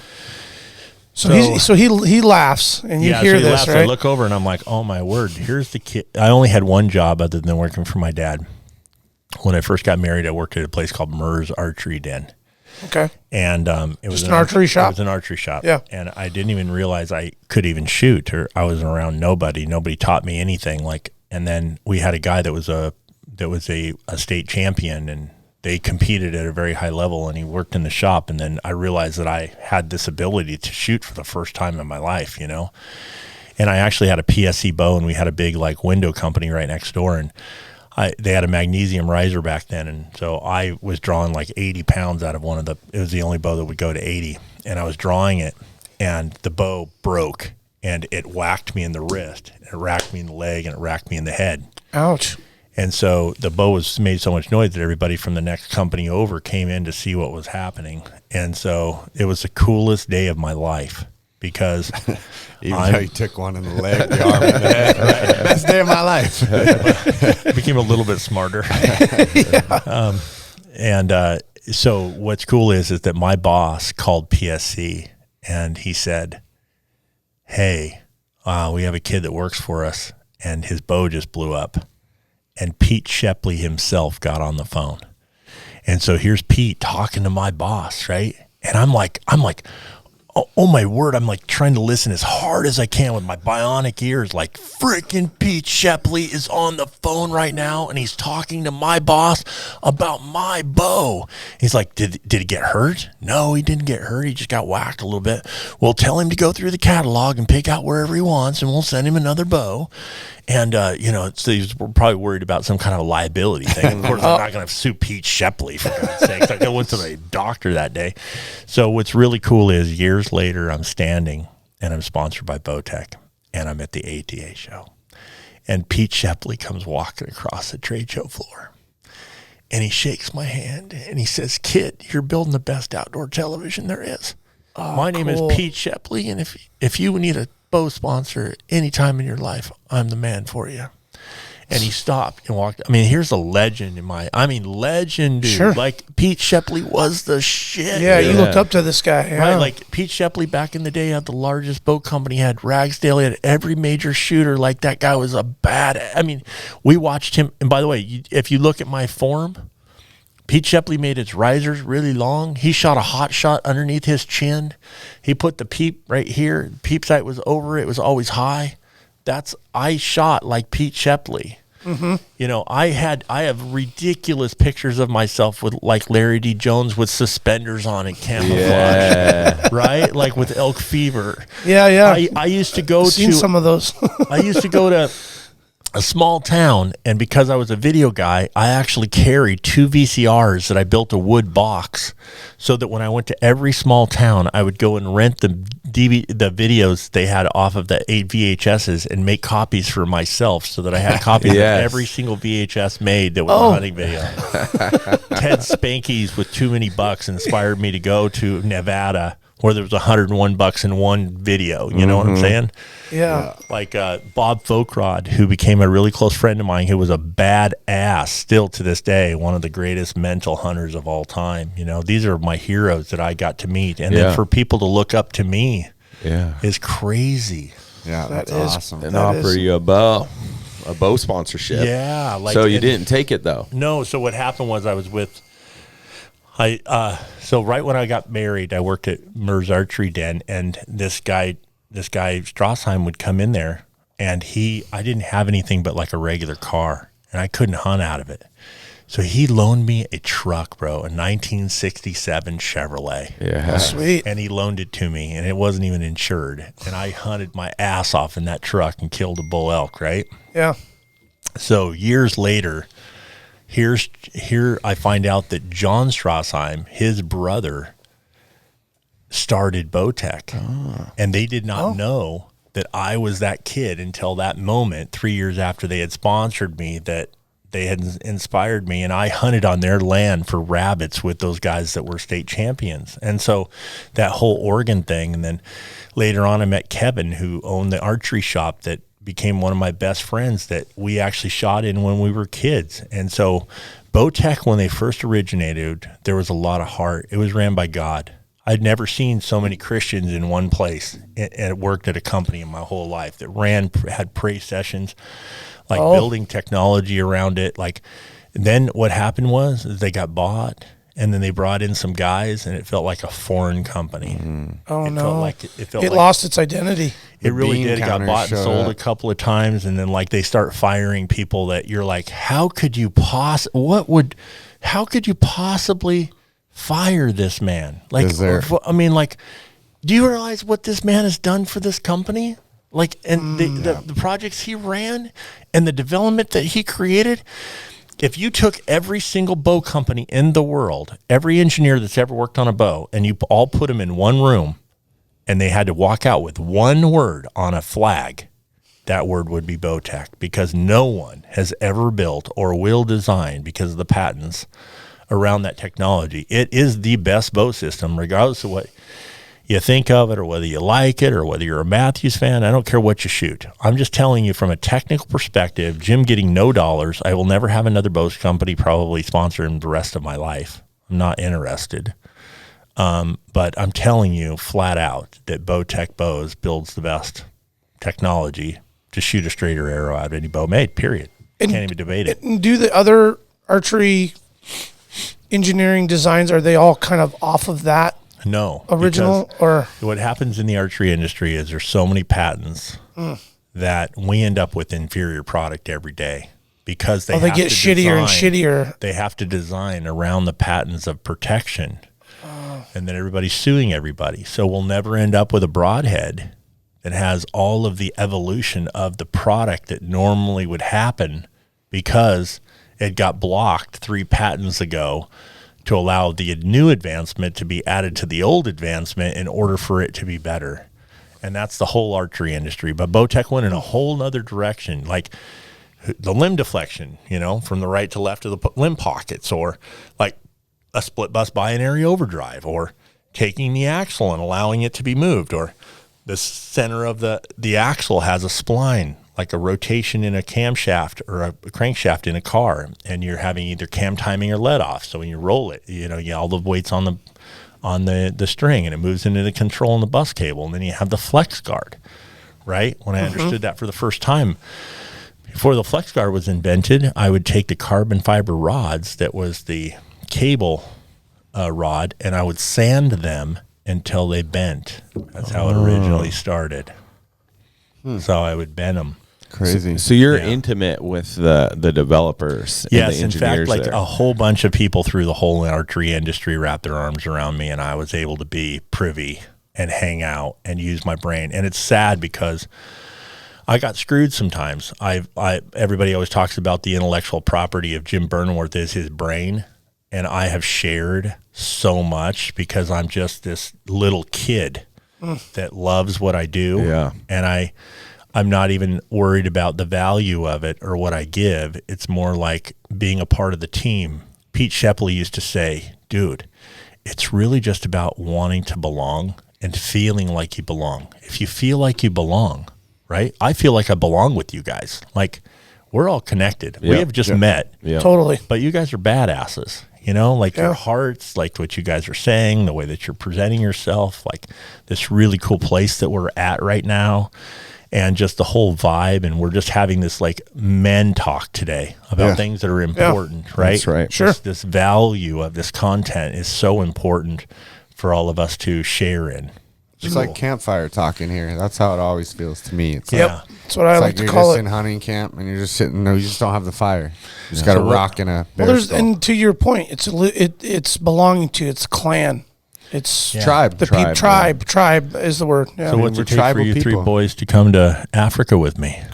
Oh, man. Man, it'd be fun. Just permission from my wife. That's it. That's it. Yeah, Same. That's it. Let's figure clear that that out. up on Figure me. that out for real. You know, I ended up with 7 camps. I retired a couple years ago, and I told myself that I eventually would become part of Africa. I've been 17 times, you know, and I learned a lot about how to take care of people and, you know, the amount of species over there. And it's like a hunting vacation. It's not even fair. It's a target-rich environment. Jim Burnworth reporting for duty. I'm telling you, every day. Where have you been all my life? Right, exactly. No rain.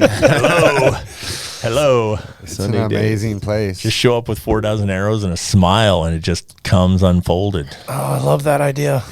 Absolutely. Well, amazing. you mentioned even today and yesterday you retired. What would you say you were retired from? Yeah, I don't know. I don't, Well, because you're like just stressed jack out. of all trades. Yeah, Being okay. stressed out, That's kind of maybe. what I got from it because Like- we talked about earlier how just things are going a million miles an hour. Yeah. And now you're like Knuckle biting. Yeah, you're in this like new chapter in your life where you're like, Yeah, I'm really able to reflect. I actually went to counseling. You know, Oh, I good for started you. looking at a lot of psychology. I started looking at, you know, personality types, knowing a little bit more about who you are, how you relate to the world, what's really truly important in your life. It's like that Finding Joy video. Yeah. It talks about the difference like between happiness and joy. So happiness is like an emotional response. It's like you have to give to take. So that means that when you set a goal for yourself, it's like, hey, when I reach this many followers on my Instagram, I'll have arrived. So you're sad, right? Yeah. With no happiness until you reach that. Yeah. But joy is something that you feel in every handshake, every morning, every, and this is it, dude. Gratitude pays itself back. When you go through your life every day and you start realizing you're like stopping your busy day and you're like, oh my gosh, I acknowledge this beautiful thing that just happened. You know what I'm saying? Maybe that could be like, okay, so I always wanted to go to Soldotna and fish on the Kilof, right? Kasilof? Yeah. Yeah. How do you pronounce it again? You're talking about going down to Soldotna and fishing Yeah. the Kasilof River? Yeah, the Kasilof. Yeah, okay. So I say it wrong because I've never been around in Alaska. That's but all right. I've done a lot Yeah. of research, so I've never heard that. And there's very few videos online. So There is, it's yeah, part of it's my true. ADD and my dyslexia. But anyway, I'll keep it up. I'm trying to learn English. So It'll come eventually. So that's something that I've always wanted to do. So we talked very, very diligently about going there this summer. And because I'm in Africa, you know, because I'm in Africa, it's really hard in the season, you know. It's a long way to come silver's back a little and- later, right? So we're sitting at the table last night, and out of all of the tables in the room with 1,000 people, sitting at my table is someone who owns a fishing lodge on the river. Awesome. Oh, perfect. And in September when I come back, you know? And so every time you have something that happens positive in your life, like an affirmation that you give to your loved one, something you see a joy in one of your kids as they're playing outside, if you stop and acknowledge that small, little, tiny, beautiful thing in your life, and you have true gratitude for it, it'll pay itself back, and you will have more joy in your life because of it.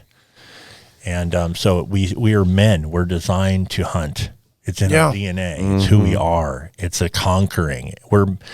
My son taught me this, and he did this at my other son's wedding. He said that men are called to do three things: to provide, protect, and to nurture. That's a beautiful thing. And I adapted it. And I said, there are four things a man is called to do: hunt, conserve, protect, provide. Yeah. It's cool. That is way cool, man. Yeah. We could live our lives on that. Absolutely. One stage Sure alone. could. The little toolbox we're talking about, throwing those little words in our pocket and thinking Throw about those it. in the belt. Absolutely. I firmly believe that like you're manifesting destiny because of those things. Like you're The law of attraction. Yeah, you're sitting in a diner, middle of nowhere. You run into the dude you're talking about. Like, man, really wish I could hunt that guy's land. Yeah. Oh, well, here's an invitation. Yeah. I mean, that's Right. I firmly believe that, because I know that like I didn't grow up with things being given to me, and I've gotten everything through relationships. And You can't do it alone. We don't run through life alone. Lots of opportunities. Lots of opportunities that like I would have never. I mean, I'd promoted music here, and then that just happened by like I wasn't trying to promote music. I don't play music. I got a really good friend from high school. One of my best friends was in a metal band that was pretty successful from Alaska. And I had another guy that I knew through snowboarding who approached me about becoming a promoter with him. I was like, why would you ask me, man? I know nothing about that. He's like, yeah, but you have relationships with people that I don't have. And so I think we can do this together. And through that grew enough to where we brought corn to Alaska. And that band, I just happened to be in Pennsylvania visiting my cousin and my mom. And I was in Pittsburgh with my cousin. We went to a Steelers game. And my mom calls and she's like, do you know the band Korn? And I was like, yeah, Mom. It's like one of the biggest rock bands of like all time. Like modern rock bands. I was like, why are you asking me about Korn? She's like, oh, my best friend from high school and her daughter, it's their favorite band and they're playing. And I had looked to see if they were on tour. And they were on tour, but they were not playing anywhere near. Well, they had a pop-up show in a small town near where my mom lives. And so she was like, would you want to go? And I was like, well, yeah. And she's like, okay, I'll get tickets. And I was like, no, don't worry about tickets. I hadn't texted Fieldy, the bass player, for a minute. But I texted him and was like, hey, man, I'm in Pennsylvania. And apparently you guys have an added show that you're playing. He's like, yeah. He's like, can you come to it? I was like, yeah, but I got like my mom and my cousin and like her. Is that okay? And he's like, absolutely. So now I'm on stage, backstage, but on side stage with my mom at a corn concert. And those are those things that are just like random things that if you aren't so cool, if man. you're not brave enough to just like take the opportunities when they're, that's the thing is when people say stuff like, oh, it must be nice or you're so lucky. It's like, no, it's not luck. Like I'm just willing to push the chips in. Yeah. Walk through the open chances. door. Yeah, get yourself out there. Like those doors are there for everyone. And it's just like, some people just like, are like, I don't know, that looks interesting. Or just randomly talking to people.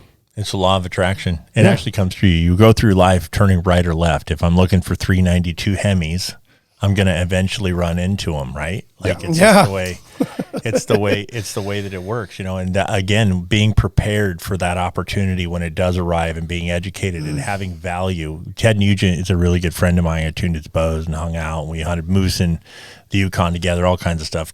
He used to go to the Wild Ranch on his birthday. He always used to say, you're only worth how many bright red apples you bring to market. And that is so true. That's a pretty good one. Yeah. That is a good one, man. Yep. Damn. Yeah. You definitely have to put yourself in a position that you add value to wherever you're at. Yep.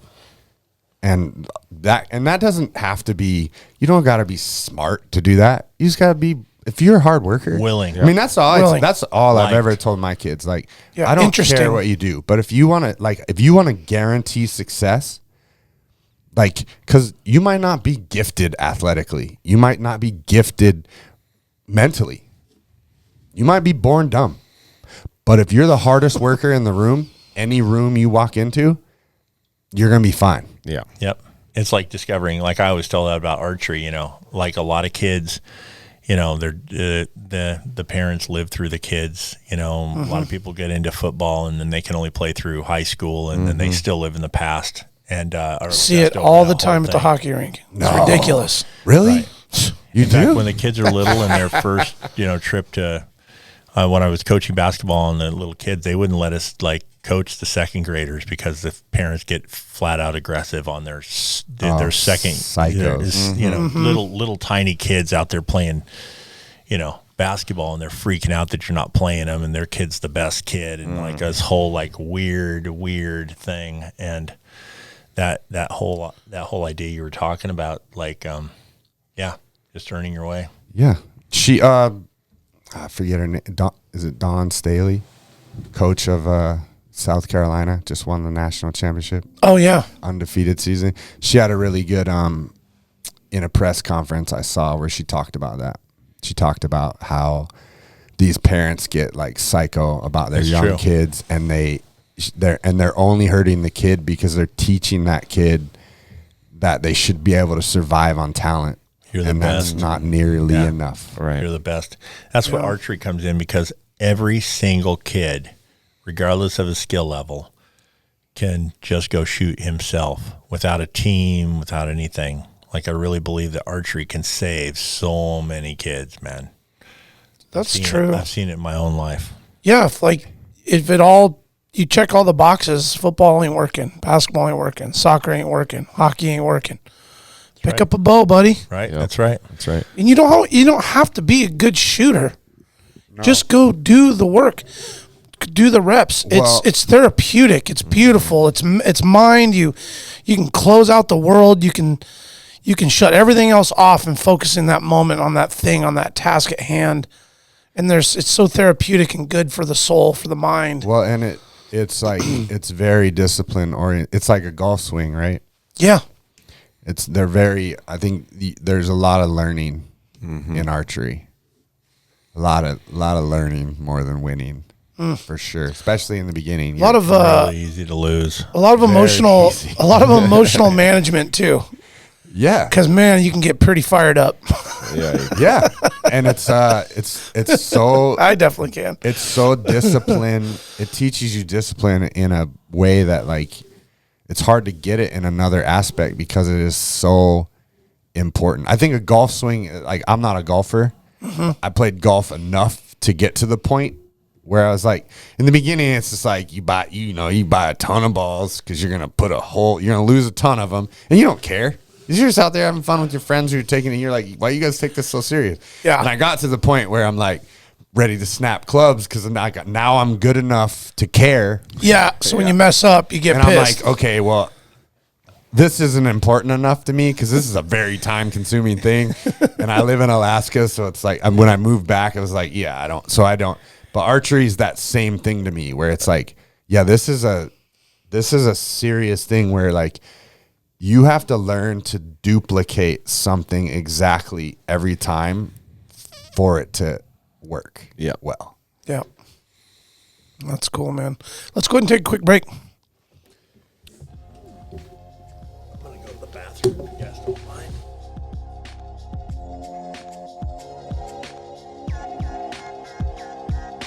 Big Ray's, the Alaskan outfitter, committed to outfitting Alaskans across the state since 1947. Whether you're a recreator, parent, guide, or corporate buyer, Big Ray's has the gear you need tailored for Alaska's harsh conditions. At Big Ray's, you'll find brands like Carhartt, Grundens, Darn Tough, FXD, Okiwear, and more.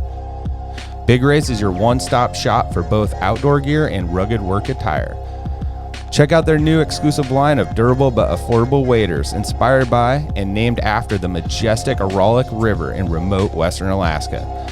The Aralik wader was designed by Alaskans and proven for the diverse waters of the last frontier. Visit Big Ray's at any of their 5 locations statewide, 2 in Anchorage, 2 in Fairbanks, 1 in Kodiak, or check them out online at bigrays.com. Tailored Restoration, helping Alaskans turn disasters into new beginnings since 1972. Their 24-hour services include fire, water, mold, post-emergency cleaning, and repairs. Tailored built its reputation with years of committed and reliable service to the community with innovative restoration and home remodeling. When you have an unexpected home issue at the most improbable time, Tailored has an emergency response number with trained professionals available to help you anytime, day or night. Tailored Restoration has locations to serve you in Anchorage, Eagle River, Matsu, or Fairbanks. Give them a call at 907-344-1239 or make an appointment today at tailoredrestorationalaska.com. Total Truck, Alaska's premier supplier for custom automotive accessories and overlander products. If you want to customize your vehicle, talk to the team at Total Truck, where you'll find their expertise along with top brands such as ARE, RSI Smart Caps, Goose Gear, iCamper, Frontrunner, Rigid Lights, Rhino lining bed liners, and everything you need to outfit your truck or SUV. Want to turn your truck into a sleeping option? They have rooftop tents, custom camping equipment, electronics, and solar energy packages to keep you powered up deep in the backcountry. Stop by their store location on Dowling between the new and old Seward Highway, or check them out at TotalTruckAK.com.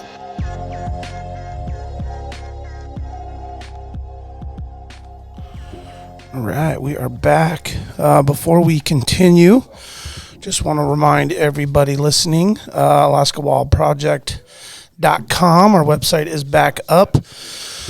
We spent a few months rebuilding, getting that thing restructured, and we are back. We've got tons of merch.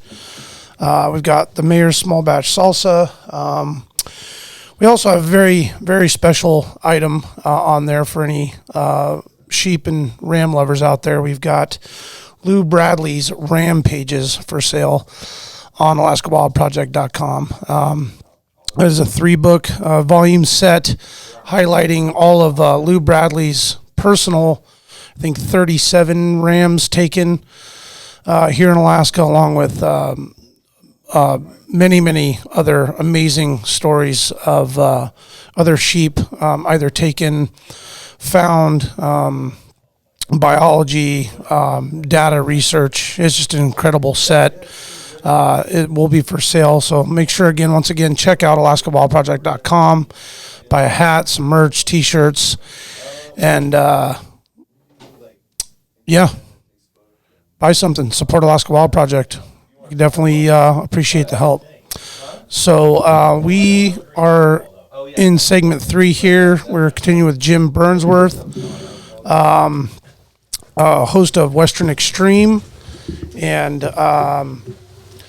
I guess I wanted to kind of get into Jim's next chapter here, because maybe before we go into that, in the production of Western Extreme, how many years did you do Western Extreme? 15 years. It's 15 years. Yeah, we had a long time. 8 different titles altogether, and then for almost 9, I was hosting 3 different television series at the same time, and then it was a lot of work. I was doing 78 shows a year. There's only 365 days a year. It's called speed shooting. Yeah, go ahead, Jack. How many days a year were you working then? At least 270.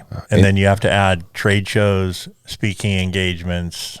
And then what a lot of people don't know is because I did so much of the production stuff, and so a lot of major companies came to us. We did all of their marketing, like commercials and that kind of stuff. So when I was off the road, I was grabbing a camera and telling story there. And so we did a lot of outdoor television commercials and stuff. Yeah. Damn, 15 years. What a grind, huh? And how big would the crew be, that like the editing and all We had that? 7 full-time editors that just did nothing but, edit. And then we had, didn't really have any producers. I really ran a lot of it and was kind of like the gatekeeper on the way everything, ran. We had a whole bunch of cameramen and crews, and we ran through a lot of them. Unfortunately, they just couldn't. It was a lot of work for them, and it was a lot high demand in terms of very, very hard on them. Okay, I'm not from a friend perspective. I was kind, but from a learn. This is what I'm requiring of you, and this is what it takes to do this with me, because I am like ballistic Like nobody. I had to have 5 shots before I shot everything. If you made a noise and we had to work an extra 5 days, if you weren't standing in the right position, if you didn't get everything on camera, we owed it to the audience to do it right. Yeah. And we did it on the ground.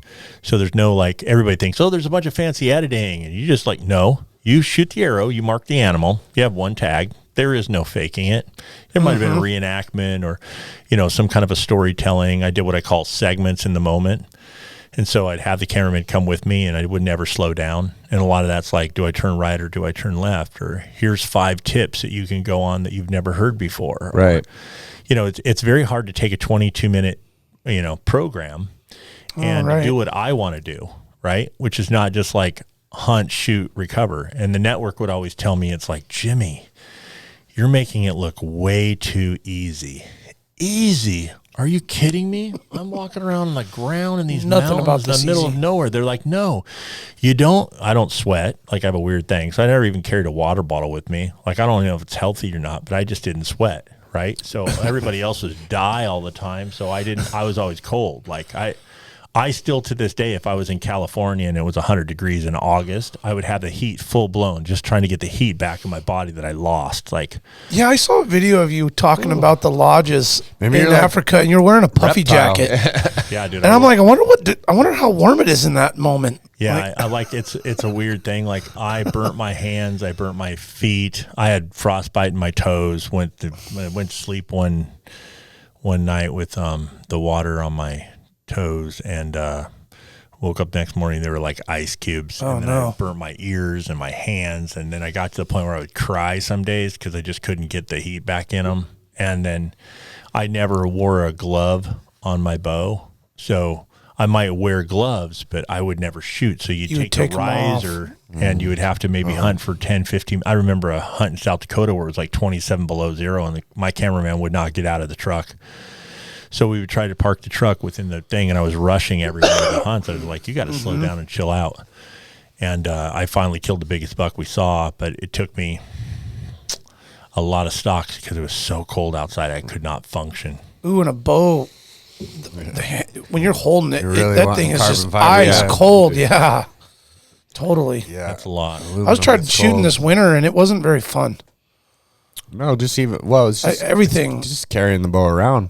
Yeah. It was just. When we were doing the October thing for bear last year, it was like, like, man, I really wish I had my carbon fiber Hoyt back again right now. Well, it's funny. Aluminum riser was cold. Mm-hmm. Yeah. So Western Extreme was, would you say that was like the highlight of your career? Yeah, it was a show that I really wanted to show myself that I was very personal with. Like I would even go to Africa during Adventures Abroad, and if I shot a kudu bull or, I started to get a little more aggressive. I never told anybody, how far I shot. I like my last year on the air, I shot 9 deer over 100 yards, and I made a bunch of and those were in the spot. Those were in that 5-inch, 6-inch circle, of the vitals that didn't make me look like I got shot or whatever. And I always have a regiment. I always started in the inside of the kneecap. I float up in the top or lower third. I bubble level with my right eye. I pull my front arm against my back arm. I push 2 pounds, pull 2 pounds. I have a regiment on what I call my go, no-go gauge. And I look at the wind, the deflection. Like I'm very, very familiar with my arrows, what they're capable of, where I need to hold, and then getting flat focused. So I had this weird ability to laugh and joke and hang out and then get really, really serious. And I don't think I could ever be a competitive archer. And the reason being is because of my ADD and seeing gray squirrels everywhere I go. I can't stand on a line and repeat myself because I remember being in Vegas one year and, they called me and said, hey, would you come promote this thing and shoot a show and all that stuff? So I end up there and, my cameraman walks up and goes, hey, Jim, we just watched you shoot 4 bull elk in the months of September with your bow. You didn't even break a sweat. And here you are on a line at 20 yards freaking the fuck out. And that's just true because I'm not repetitive. So I remember shooting someone else's target on the opposite lane. Oh. Is that bad, bro? There's a really good Embarrassing. Oh man. one of the really good competitive shooters at our bow shop here in town, Full Curl. He was talking to me about competitive archery, and I don't know a lot about it. I know that you're, like you said, Levi Morgan to you is the man. Yeah. And I was asking him about that, and I was asking him how, because I know that there's that, I think, Austrian kid that's like kind of dominating the whole indoor stuff right now, and he's just like X's every time. Comes from his dad.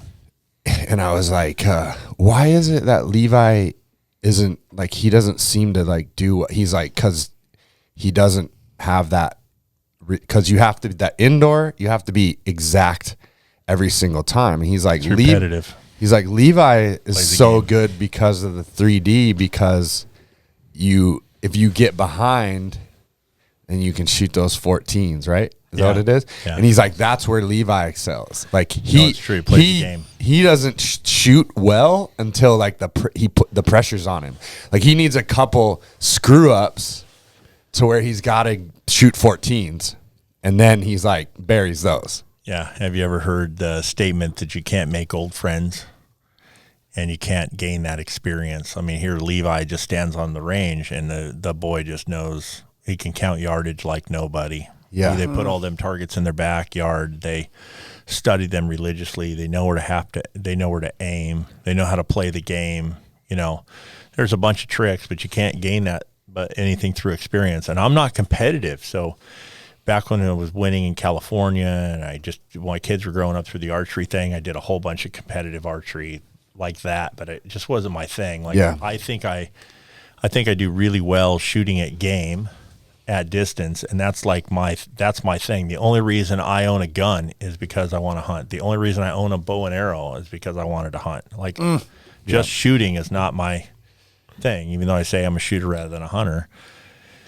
But I'm that's it, man. I wouldn't own that stuff if I didn't hunt. Hunting takes you there. Yeah, you shoot to hunt. Yeah. And you would never see those sunrises. Think about 270 days a year and watching the sunrise every single morning, watching the sun go down. Yeah. You know, and being, no matter what the weather's like, no matter where you're at, like walking before daylight, never knowing when you're going to eat, when you're going to sleep. I'd just go during elk season. I always try to kill 5 bulls in the month of September. And if I killed one the first week, when the weather was off and the bulls weren't bugling, I could pretty much kill 5 every year in September. 5 bulls. Yeah. Damn. It's a bunch of strategies that I've learned over a long period of time, and I break the 80-yard barrier, and I've called thousands and thousands and thousands of elk. Are those different states? Yes. Okay. Yep. You're doing 5 bulls, 5 different states. Yep. Exactly. And I would not waste daylight hours. So I usually, like, sound like I'm bragging, but I'd literally kill one in 3 days. If the elk are there and everybody cooperates and does their job, we'll kill one in 3 days. Yeah. With the process. I've got 2 over 400. I have 4 over 380. I always wanted to mount, 50 6-point bull elk on one wall. So I've had some really good days, but I shoot a lot of average 6x6s. But it's still difficult to do. Most of the bulls we kill are the average 6x. If you're calling elk, I have a bunch of strategies to play in the bedroom and stuff for, trying to shoot some really big bulls if I'm chasing a big bull and I know where he's living. But the majority of the stuff I kill is a 6-point, and I love calling them. It's a game I play. Yeah. Wasn't elk just one of the funnest things to hunt? For me personally, like, I'm not matched up. I can't sit at a tree stand all day long. I can't. I don't sit in blinds. Like, I can't do that. Like, my mind is not that. I will get out and I will have to go chase. But the only thing I do chase is an elk. And I run after them and do all kinds of wacky stuff. And my body's designed to do that. My brain's designed to do that. And I can't teach a lot of that. But I've always wanted to have a master class. Yeah. To take all the things that I've learned. Because I disagree with, and I'm not mean this negatively at all, but I disagree with a lot of things that I've heard and seen that the masters have shared. I totally disagree with a lot of it. And I'm not one to, fight over any of it. But I just think that I have a different perspective to share that should be shared because of the fact that I have shot 78 bull elk with a bow. Yeah. Well, some people I feel like some people they get, I mean, they're just stuck in what you know, right? Like that's as simple as it gets. You only know what you know. And so if it's worked for them every time, some people will convince themselves it's that's the only way that works. Right? It's just sometimes you can just run at them. We only have one elk tag, right? Yeah. So guys that have killed 30 bulls in their lifetime, they're badasses. Those people have dedicated themselves. They put in the time. They've actually went out and hunted. And there's a handful of guys that have actually legitimately, with no lying and all of the wackiness that happens, really shot 30 bull elk. And obviously they figured out their own method to the madness, But you have to be there. You have to know these things. I just whether it's my technical archery or whether it's the engineering project or whether it's the visual storytelling of something, I just break everything out into a system and I try to figure out what I've done wrong and then figure out my own way. And I can't tell you how many times I had, a cameraman give up on me. I remember one guy, he was an elk guide for 25 years and now he's my cameraman. And I start calling because I look at moon phases and a lot of people do this, but I looked at active times of the day. So if you take a GPS and you look at them, you'll add 3 to 5 experiences during a normal, let's say 6 or 7 day hunt. And then the barometric pressure has to do with whether the elk turn on and off. So you should always have a high spot and a low spot. So these things all have some kind of a factor, but I'd be with him and then he would, I would call a bull elk, and it would be way at the top of the ridge. So it's in the middle of the day. So I'd run all the way up to the top of the ridge. He'd get tired. What am I chasing this for? It's never going to happen. And then all of a sudden, that one shut up, and the one that I just left down at the bottom started calling again. So I just take off down the hill again. What am I doing? Breathing hard? What you don't understand is I have an elk tag in my pocket. It will be filled. Right now, am I going to lay under a tree and feel sorry for myself that I'm tired? No. I have an elk tag. No. It will be filled. And the only bull I know about is the one I just left. And when we go down the bottom of the hill and that one starts bugling again, we'll climb the hill again until he starts calling us back because we have no other leads other than that lead to get done. And so regardless, you have to show up, right? And I'm going. So a lot of people are not willing to do that level of work to pull that off. And I have 3 days. So I would always just they would think I was crazy, and then that guy after the 4th bull elk in the 4th week, he was like, okay, my 25 years of elk, I would try to spend as much time as I could teaching guides. A lot of times they'd come in and I would just give them a class on helping them figure out how archery hunters could be successful. Well, that is way cool. That kind of relates to what you were talking about earlier when you were talking about Kodiak makes men. And I think that my experience with Alaska, I think there's a thing that happens in Alaska that's very common with you if you're in the outdoors here, and that is that line of where you think you can go to, that line moves a lot. It just keeps moving further and further, and that's exactly what you're talking about in your elk hunting ability, is that you've moved that line so far from what these guys are used to. They think it's not possible, and you're no, I can go for 24 straight hours chasing that thing, and I'll make it tired before I get tired. Yeah. Or it'll quit at least. I'll be tired, but it'll quit. I'll make it quit, and then I'm going to kill it. Right. And then we can worry about it. Right. If you've ever walked it, and the difference between where an elk feeds and where it beds a lot of times can be 5 miles, and it's straight up. Oh, damn. So a lot of times an elk, you think, oh, it's calling me, it's going to come in. I'm watching too many Primos videos, we go into a ranch and then we call, and then the bull just comes walking in stupid and he's facing us and we give him a shot at 25 yards. But the real elk woods, the rut goes up and down. The bulls do and don't call. There's reasons why they call. So I always imagine having 4 different little pockets. Imagine a football field, and in each corner there's a bull elk. Those bull elk have summered together. They know each other. They know each other's voices, just like you and I know each other. We could close our eyes and know who's talking. Right? So what ends up happening is that when those bulls are coming out, they're herd bulls. When they're coming out of the valley in the morning, they're just calling. Why? To make sure that there's no bull elk in front of them, right? That bull's never coming to anything. All he's doing is he's bugling his head off, and he's making sure that he's not conflicting with anything as he's pushing the cows. He's actually making sure he's not bringing his cows to the party. Right. And if there is, then he'll a lot of times shut up and he'll just weigh out whether or not he is or is not going to call back. Then you have about 3 days and what they call the fall equinox. And I did not know this for years, but there's a fall equinox, and that falls on the 22nd of the month. And I have killed more elk on the 22nd than any other day of the year after I counted them up. So I almost count on one on the 22nd. And that, which is late to the party a lot of times, depending on the moon phase and the way that it actually aligns for the season. And a lot of those elk will rut at night instead of during the day, right? And so everybody always says, okay, so I go to Idaho, or my boys love to hunt, right? I don't like Idaho. I think Idaho, it has a lot of brush in it. And along with a lot of the brush, it's real steep, and you have to kill the bulls at 10 yards. So where my boys want to hunt, it's one of the hardest places to hunt, okay?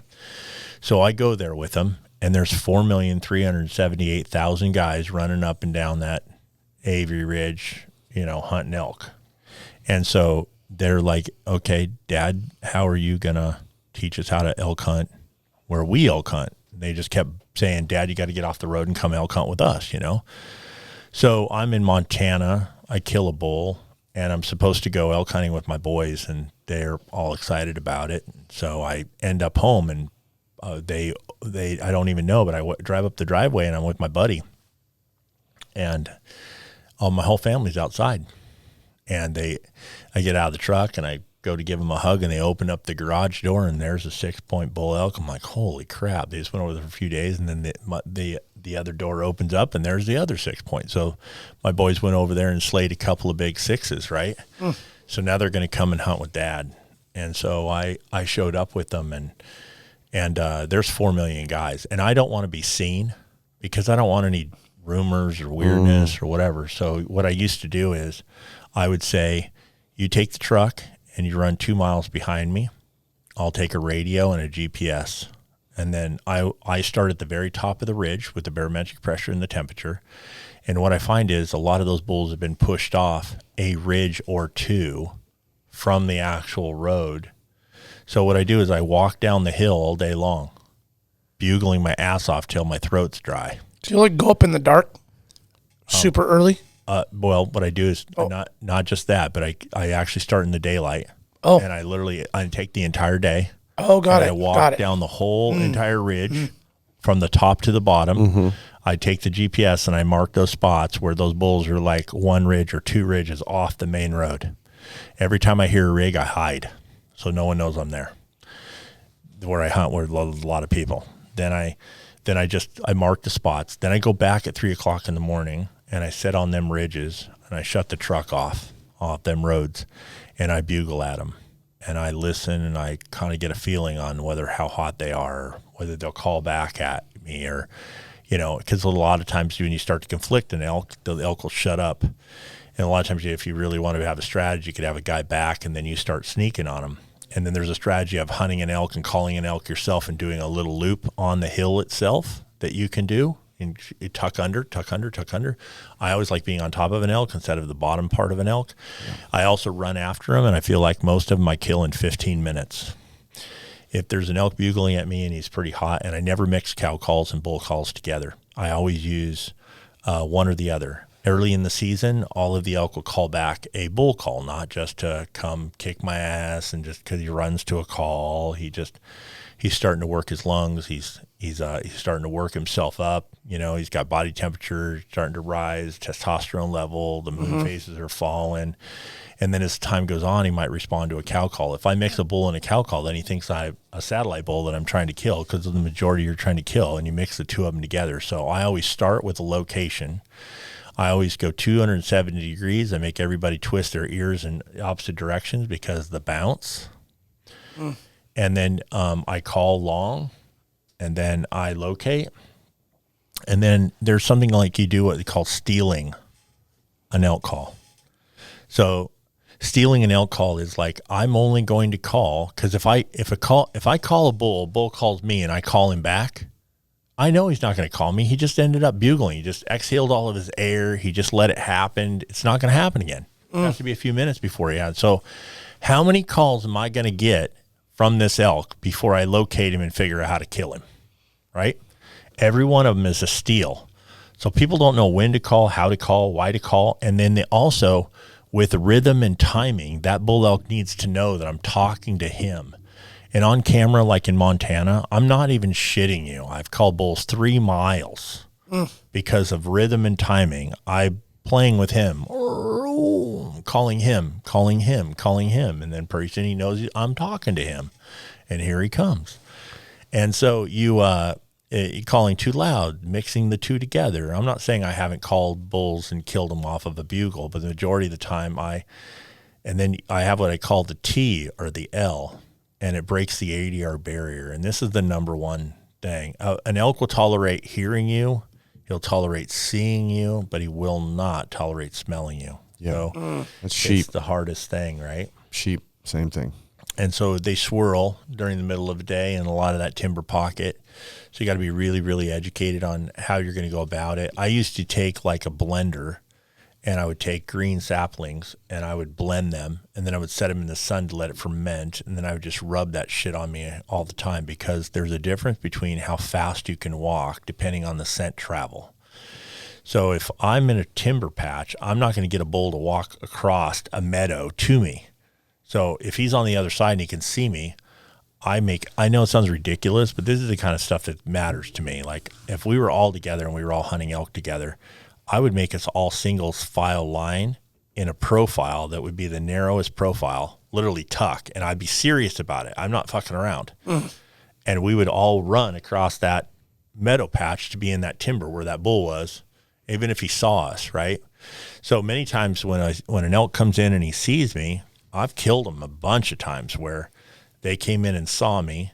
I kind of repositioned, moved around, and the elk thought, oh, we were on our way to some cows, and then we saw Burnworth from the Outdoor Channel, and then now that he's gone, I'm going to go back and hang out with the cows.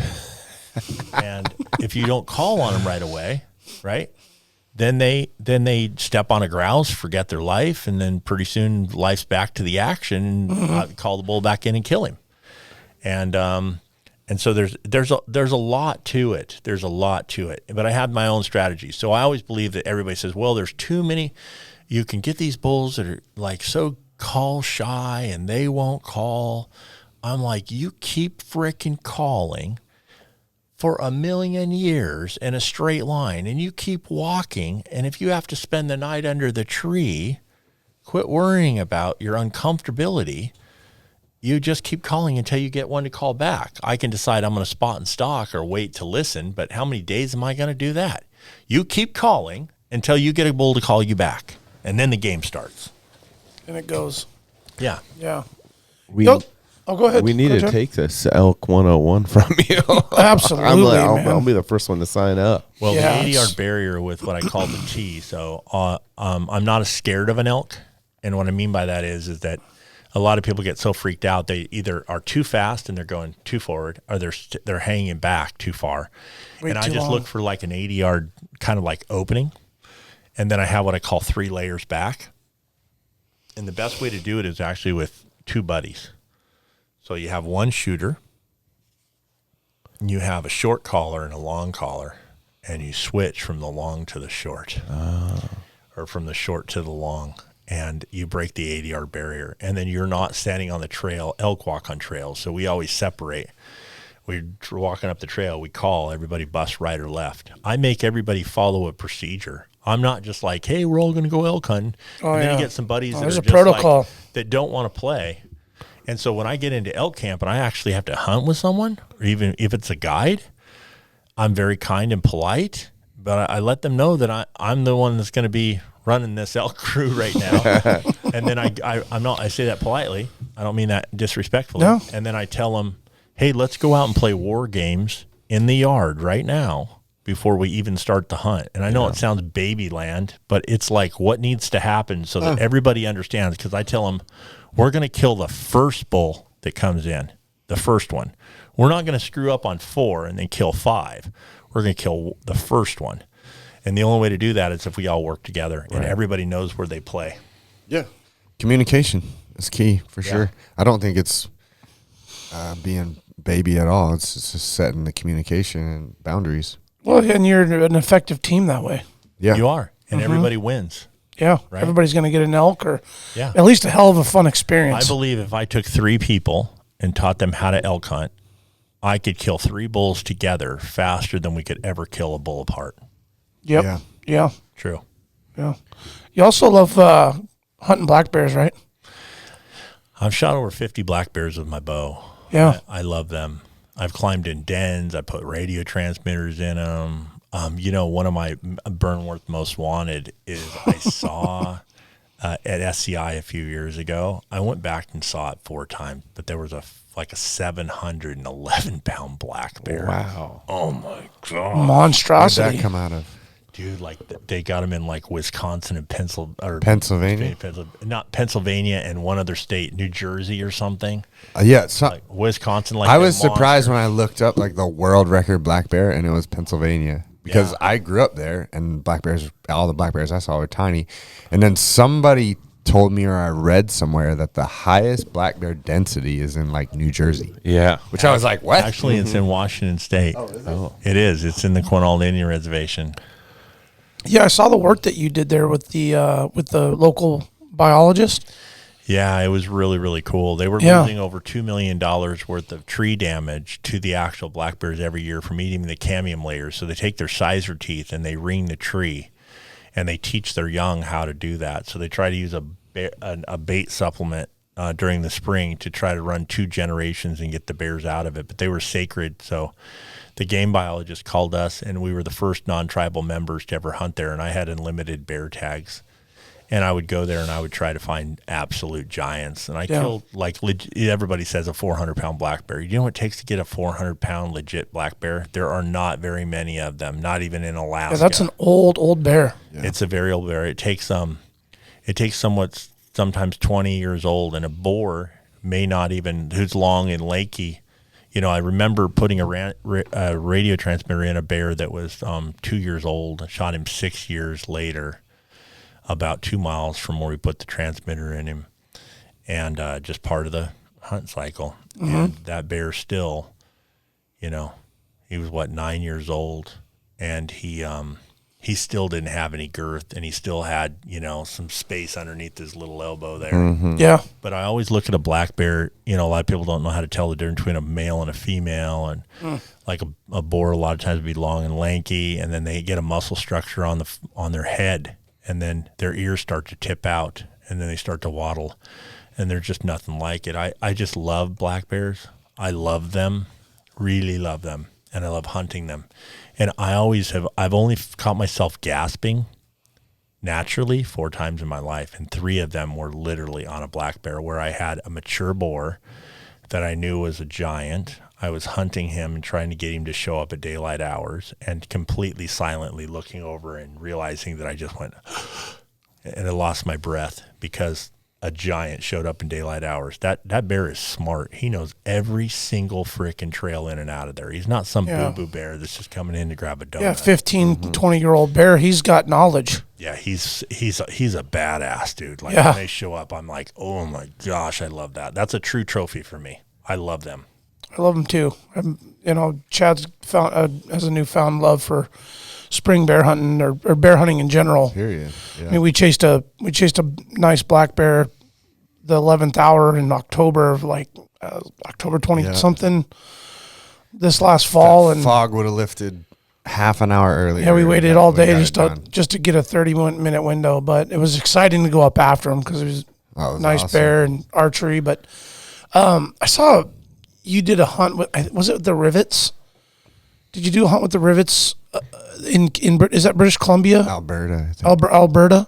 Did you do a hunt there where you were doing the ground blind and you had the bear come right up in your face? That was you, right? I was not on a ground blind, but I went to Alberta and I I had 2 legitimate bear charges, and that's really weird. Black bears are different all over the place. Okay. They're not identical. So if you go to a place where there's like you have really ultra severe winters, and black bears are one of the only things that survive, but you can tell by the ground cover, it's like being a pub timberline, right?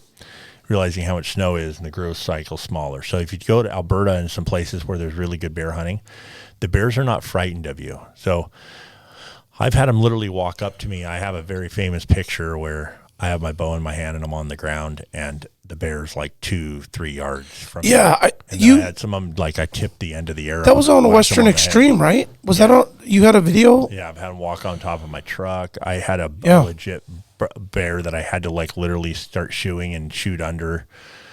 I've had a lot of things. I grabbed them in and out of dens. They have a lot of vitamin K in their blood. They cartelize really, really quickly. Mm-hmm. I've studied a lot of that stuff, been on my hands and knees and crawled through lots and lots and lots of them and looked for them. But I'm not afraid of a black bear. I've had them climb in trees with me. I have a really famous video that went viral that a whole bunch of people. I shot one of the very first videos ever live in Alberta, where we shot a bear live on Facebook. On Facebook, yeah. Oh, wow. And then, so the whole world rippled over that. Like, it got really excited. I did like 20 interviews the next day. I don't know why. I just got really excited about it. And then I have one of them where I'm going to a tree stand. I wasn't going to sit in the tree stand. I was on the ground, but there was a tree stand on the bait site. And I look up and there's a bear in the tree stand. So I start talking to it, like, hey, you little freak, we had this deal. You were supposed to bring your grandfather. What are you doing in my stand? Let's switch spots. Come on, we talked about this. And I just love them. I think they're characterized. I think that when you see a truly big boar come in and how dominant he is, and he swaggering. He rats everybody out and he chases everybody and he's dominant. He's just like a little jerk face. I've seen him kill cubs. Yeah. Like it is the bear woods. There's a lot to learn, a lot. And the Outdoor Channel, I felt really proud because the Outdoor Channel would send my bear videos out. They were going to cancel all bear baiting on the network. Really? And I went to bait for it because like everybody had some shitty pile with like bones and cages and barrels and if you look at any bear video I've ever made, even if I had a bait pile that was like legitimate, because those bears in the spring know those same baits and they actually gain, and every year you get more and more bears on them. So it's like a little trick, like those soak for a long time. And so I would always never allow that. I don't want to look at a shit pile. I don't want to look at trash on the ground, and I don't want to look at bait barrels, and I definitely don't need them to size them. I know what a bear looks like, so I would always bait, not trying to hide it or anything, or just dump it on the ground. Deceive anybody, but I really wanted to show them in their natural environment. And also, a bear is like any other animal in Africa. When you have a brush pile and you've opened it up and everybody's cut the trees and they've got these funnels, and then what do you think the bear does? He's like, I've been walking in the dense timber all day long and all night long, and then you're asking me to expose myself socially, right, to the rest of the bears, because I've been circling for a half an hour, smelling and looking, and he knows I'm in the tree, but he's circling and looking and circling and looking, and just doesn't want to conflict with another bear, and knows that I'm there already. And when you have it open like that, that bear doesn't want to walk out in the middle of somewhere and grab a donut and run off, And so these are just all things. Like, I used to do a thing where I would take potting soil and then bacon grease, and I would take every one of my baits with a rake, and I would put the bacon grease, like everybody's used bacon grease, right? Yeah. But I'd put the bacon grease in the potting soil and mix it, and then the bears would come in and step in it, and then their paws were covered with it, and then they would add more bears to that bait, because every single trail to and from that was littered with that scent. Yep. Bacon grease, It really made a big difference. Yeah. And I trick bears too. I go in the morning, and I will start figuring out what bear lives close, because bears wander off out of bait piles, and then they become dominant. And most boar bears do not care about your donuts. They don't. They care about meat. They become dominant over meat. Like if you went to Prince of Wales that we talked about earlier, like where some of the biggest heads in all the world are, those bears can be completely dominant, where they get huffy with you and they don't leave the bait pile, and they're actually dominant over it. And if you find bears that live where the bait is and they become like little food junkies, a lot of times they're only a few minutes away and they're waiting for you to leave so you can test them. You go in with a camera, you go show them in the morning, you go back again, you show it again, you know, you put another bait in, and by the third time he's in there licking on that stuff within 5 minutes. And I've had days where I've killed 3 black bears in one day legally. Yeah. Wow. Damn. So you'd like to get after those things. Love them. Well, I gotta know, because you said there's been 4 times that you gasped, but you said 3 were on a bear. So what was the 4th? The elk. Oh. Okay. And I've been scared too, like the elephants, like when he almost killed my cameraman, or I swam for the hippo, or I had crocodiles, or, you know, the black bears that were trying to eat me. And I'm terrified of snakes. Like I feel like I'm at the top of the food chain with my bow and arrow. You know? But when it comes to snakes, I just don't. My gosh, I killed this like 6.5 foot rattlesnake one time in Mexico, and I'm telling you, dude, like when I looked down and saw that sucker, oh shit. Did you shoot him with your bow? Yep, sure did. Then I built my own. One of the cool things I did on Western Extreme, I'm not a traditional guy, but I was really good friends with striker bows, and I always wanted to build my own bow and then go kill a whitetail with it. And so I literally cut the tree, let it dry, built my own tiller board, carved the entire bow, bought a string, built an arrow, flinted a broadhead, did not have the balls to use the flinted broadhead, think I would wound something, attached another thing onto it with some vanes, sat on the ground for 4 days, and killed a 149-inch whitetail with it. One of the greatest accomplishments I ever did. Was that really close to? Yeah, and I wrapped it with that 6.5 foot rattlesnake. Really cool bow.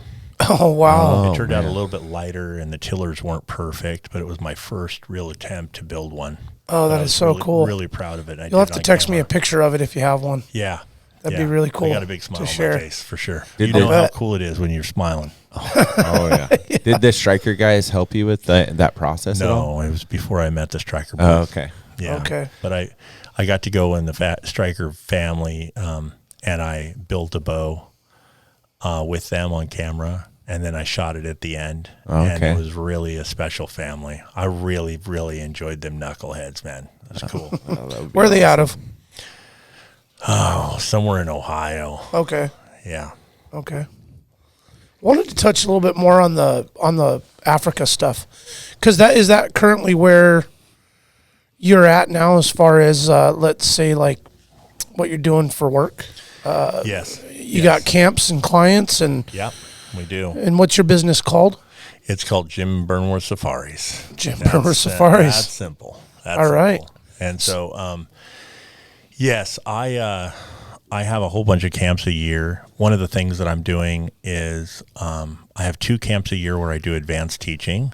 Most camps I'm in, so people get the advantage of like wherever your archery journey is, whatever you've got going on, you can come participate. And one of the things I talked earlier about my dad's influence in my life, you know, when they were grand national champions and won 21 straight races, and on that day he put me in the back of the car and went, you know, a couple 100 miles an hour around the track. Or you know, I was a snot-nosed kid, but he like took me to places, right? So in my camp, all kids under 14 come for free, and then they get to celebrate in that.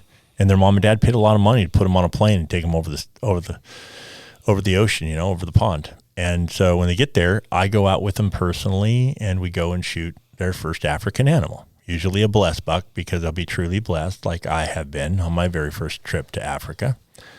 And then they get to shoot off their mom and dad's package. Yeah. And so I want them to grow up. So that's an important thing. And last night we had several people buy some of the, auctions that I gave away, and they were families. And that really resonated. That was really cool. Yeah, that's awesome. So I thought it was kind of cool. Yeah. And then, so then two classes a year, and I don't just let anybody come on this class, and I'm not being arrogant about it, but like what I find is a lot of people aren't ready to receive a high dosage of learning. and a high dosage of wanting to learn, and then be prepared for that opportunity that comes along in your life, like we talked about earlier, where I'm standing in camp with all of the gear, with all of the bow tuning stuff, with you coming and wanting to actually improve your archery at another level. Not just like passively say it, but I mean work at it. Yeah. And so I do 2 classes a year, and I pick those guys that want to come and really learn. And then I have a long range school, because a lot of people in the last 7 to 8 years have built custom rifles. It's a big deal right now. Yeah. And they're shooting further than they've ever shot, right? And there's a lot of optics and scopes, and they're dialing, and the deviations are getting better on the minutes of angle that they can compensate. But a lot of people still to this day do not only know how to not shoot very far, but they also don't know how to dope the rifle. They don't know how to take the math and make the rangefinder match with what is going on with the gun. With the gun, just because the program says it doesn't mean the gun's going to perform that way. So how do you actually alter the two of them? Like instead of changing the BC, moving the muzzle velocity, because the BC changes depending on how fast the bullet's traveling. These are all the things that we feel like, are they better than us? Yeah, there's probably some military dude, but have I shot, 300 animals at over 500 yards? Yeah. So we have a lot to say. We have a lot to teach, and we don't do it like, I find that in the archery industry and the firearm industry, there's all these like military guys that try to act badass again, or they got to yell at everybody, or they got to make everybody feel inferior. And that's not my style. You come into camp where so what, you don't know anything. That doesn't matter. Like, let's teach you. Let's just sit down and we'll shoot the shit. And we'll go over it over and over and over again until you get it, and then you know how to do it. Right? Yeah. It's all about learning. Right. Well, it's easier to teach people than correct bad habits. So it's almost better to have inexperience. Yeah, raw. So you can mold them. Mm-hmm. So we're going to build a podcast at a camp. I'm really excited. I was driving down the road one day, and I was in South Africa, and I was going to the largest archery shop in South Africa, who's the distributor, and a really good friend of mine, Reg. And I was reading an article in one of the bow hunting magazines, because they had asked me to, write articles in there at a time or two. And so I was reading this thing from this guy named Jan, and man, he was like, had so much great information. It was so cool. Like, I really liked the guy, but then he was talking about how brace height didn't matter. And so it was kind of a weird deal. Like, I was just like, brace height doesn't matter. You're like, I really like you, but what do you mean? I don't know. You got this little hiccup. So I'm like, it's pissing me off, kind of like, because I felt like, man, if I could just talk to this guy, I really want to hear more about what he's talking about. Can I learn something from him, or am I completely out? So I walk into Reg with my magazine, and I point at pop, pop, pop, pop. This guy right here? And he says, yeah, I know him. Half an hour later, here he comes. He works for him, but he didn't tell me.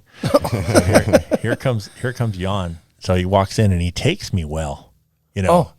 He takes me well. And here's a guy that just loves God. Here's a guy that's strong, and he teaches archery. And I have never in my entire career of archery ever met anybody who has studied archery like this guy. I'm talking about obsession. Every night, he goes to bed with every major archer with a picture of them, knows their counterweights, their pressures, how they draw, every holding weight, their entire form, all this stuff. Like, so it was funny because, so the story gets better. So I meet this guy, and his whole journey in life is to go out and meet like a Levi Morgan or a Tim Gillingham or whoever, some of the boys, right? So this knucklehead, I need a cameraman. And he's strong and he's smart, and I go in there and he tunes my bow, right? I shoot that sucker. I'm like, and he starts telling me about his brother, and he starts telling me and then I'm like, I watch him on the bow press, and I'm like, this dude's not pretend, bro. This is like, this guy's in Africa, the real deal, and he's like, he should be put in Bowtech's factory for a while. Be teaching some stuff. To hire this guy. He ended up being the best bow tuner I've ever met in my life, better than my son Jeffrey, who's the only kid that ever really worked on my bow ever. Wow. And so I go grab this guy and bring him to America, and it's like a dream for him. So he's now become the Western Extreme cameraman. So he comes over and we're sitting at ATA, and I've got my oldest son, Randy, is like a badass. I don't know if you've ever seen him, but his vertical jumps, he won every record. Like I saw something on Instagram. He's a monster man. Doing some, yeah. Yeah, like crazy jumping and verticals and all kinds of stuff. Yeah, athletic. Super athletic. Yeah. Not like his dad. Anyway, so we're all together, and Randy's a smart ass. So it's finally the moment of truth where Jan gets to walk up to Levi Morgan at the ATA show. Oh, so wow.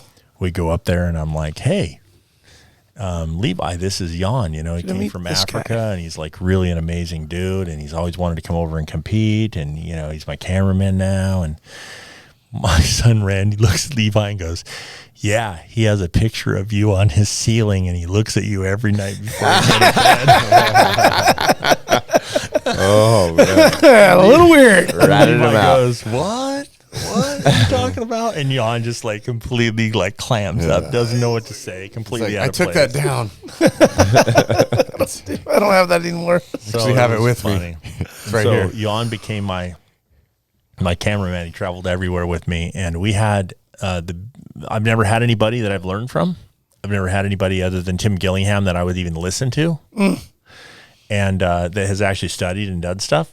And from a guy here, a guy there, kind of like working. And we had completely different outlooks on life, and I learned so much from that man. And I was so grateful that he came into my life. And I'm waiting for the next Jan.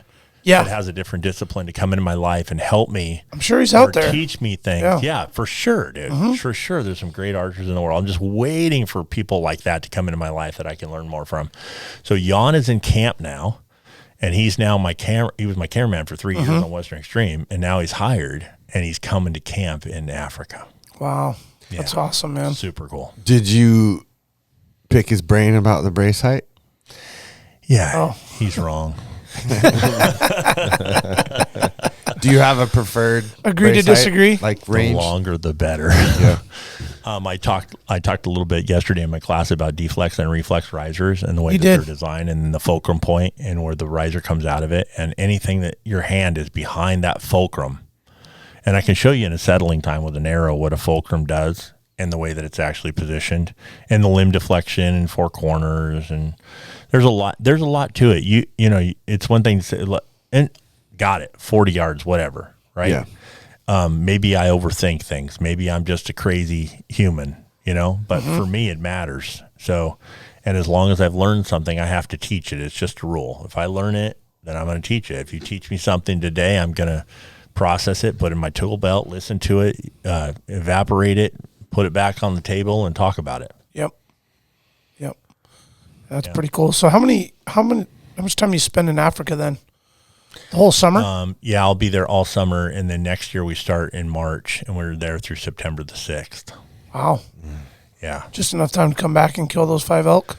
Yeah, I'm actually looking for some kind of a camp where I could actually do an archery. I really feel like part of my destiny now is to teach, right? Like I have a passion to share what I've learned. You can pay it all back now, right? Right, exactly. So maybe that's in series, or maybe that's like video related stuff, and even if no one watches it, it'll still be online somewhere. I don't know.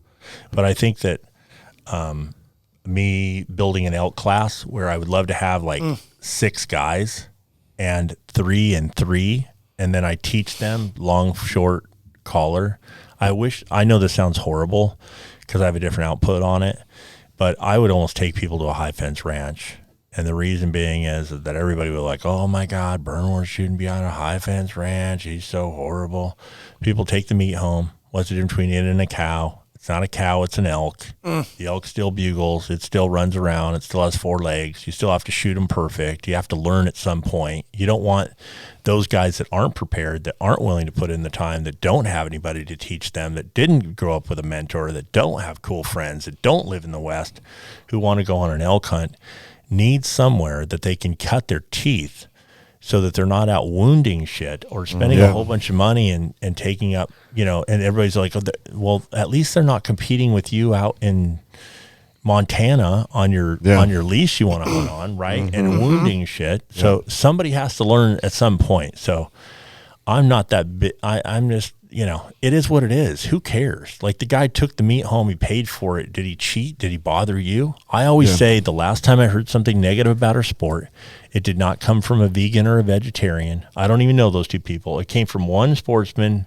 bitching to another sportsman on how he or she spent their time afield. Who gives a shit? If you're doing it with a split wad or a slingshot, whatever it is, a crossbow, a traditional bow, a firearm, you did it long range, short range, with or without open sights, lever action, you're my brother. You have a deer tag. You go spend that deer tag however you want. I'm not here to judge you, bro. Like, I want you to go and have that hunt the way you want to intend it. And hopefully you'll be able to do it ethically. And as long as it's ethical, I'm good. Yeah. Yeah. I definitely take that approach to it too, because there is so much divide in the community. So I try to be like, hey man, if the fishing game and the powers that be say it's legal way of take, then go for it. Right. And I'm not like, I don't have the right to say anything about it. Right. Because guys are like, man, you didn't do it like me, and you did it that, and you got to go in the woods early, and those guys are doing this, and like all this, like, you know, that's not a real bow. That's one with wheels on it. Yeah, and some people don't have the time, or they don't have the fitness, or they don't have, there's a million reasons why. Like, if they made it legal for you to go to the Alaska Zoo and shoot shit, and it's legal, and people did it, go for it. Bow hunting can be passive too, right? It can be recreational. Yeah. You don't have to be hardcore. Yeah, You know? 100%. It's like, you're just like, hey, how many people have you guys met where a little kid came up to you, or a woman, you know, the ones that vote now, and went to scouts or went and did some kind of a school program where they shot a bow, and they talk about hitting the bullseye and how good they were because their little camp teacher told them that they were good with a bow and didn't even have a sight on it. Those were influences, right? Yep. I used to have a thing called Project Give Back, where every year I would go grab a bunch of kids. I just take, like, from Daisy would throw me some guns, and then we would go get some cans, and I would lay these little kids in these guns, and they would shoot the pop cans. You have no idea. Oh yeah, over the moon. Influence, like, over pop cans on the ground with a little scope BB gun. Such an achievement. Yeah. Those little girls went home and talked to their dad and had a conversation, and those are your future voters. Yeah. They understand it. They understand the gun control. They understand the enjoyment of it. They got to, you know, point it ethically. The responsibility, the safety behind it. Yeah, all of those things. Yeah, so it's important. We're pretty lucky here over at Kincaid, one of our awesome parks in Anchorage. The kind of like the veteran bow archery club puts on full free clinics in the fall and the summer for kids. That's so awesome. Matthews has done a great job putting those bows out, and then those school programs with, like, I forget how many 100,000 kids this year will shoot a bow and arrow like crazy. That's so awesome. Yeah, it's great. We need more of it. Great for the future. Yeah. Well, we're getting into the third hour here, guys. We could probably keep going for another few hours. I did want to open up maybe a small chunk of time here, just for any bow, arrow, technical questions maybe that you guys might have. I know, Jack, you were pretty excited about a couple things. I have one that I've just, the local shop hasn't been able to help me with, and I thought maybe you have a view. But my field points do not track fixed broadheads on my bow, and it's like, and it's not just laterally; it's up in the left every time. But so I've had to go to mechanicals, and the mechanicals track my field points perfect. And if you just, like, I don't know if you have any thoughts on that, or where I should start digging into. What broadhead are you using? I've tried fixed. I've tried tons of fixed ones. And they all unilaterally are doing the same? Yeah, they all go to up to the left. Every fix I've tried, I've just, like, taken other people's just to try it. You know. Are you a right-hand shooter? Yeah.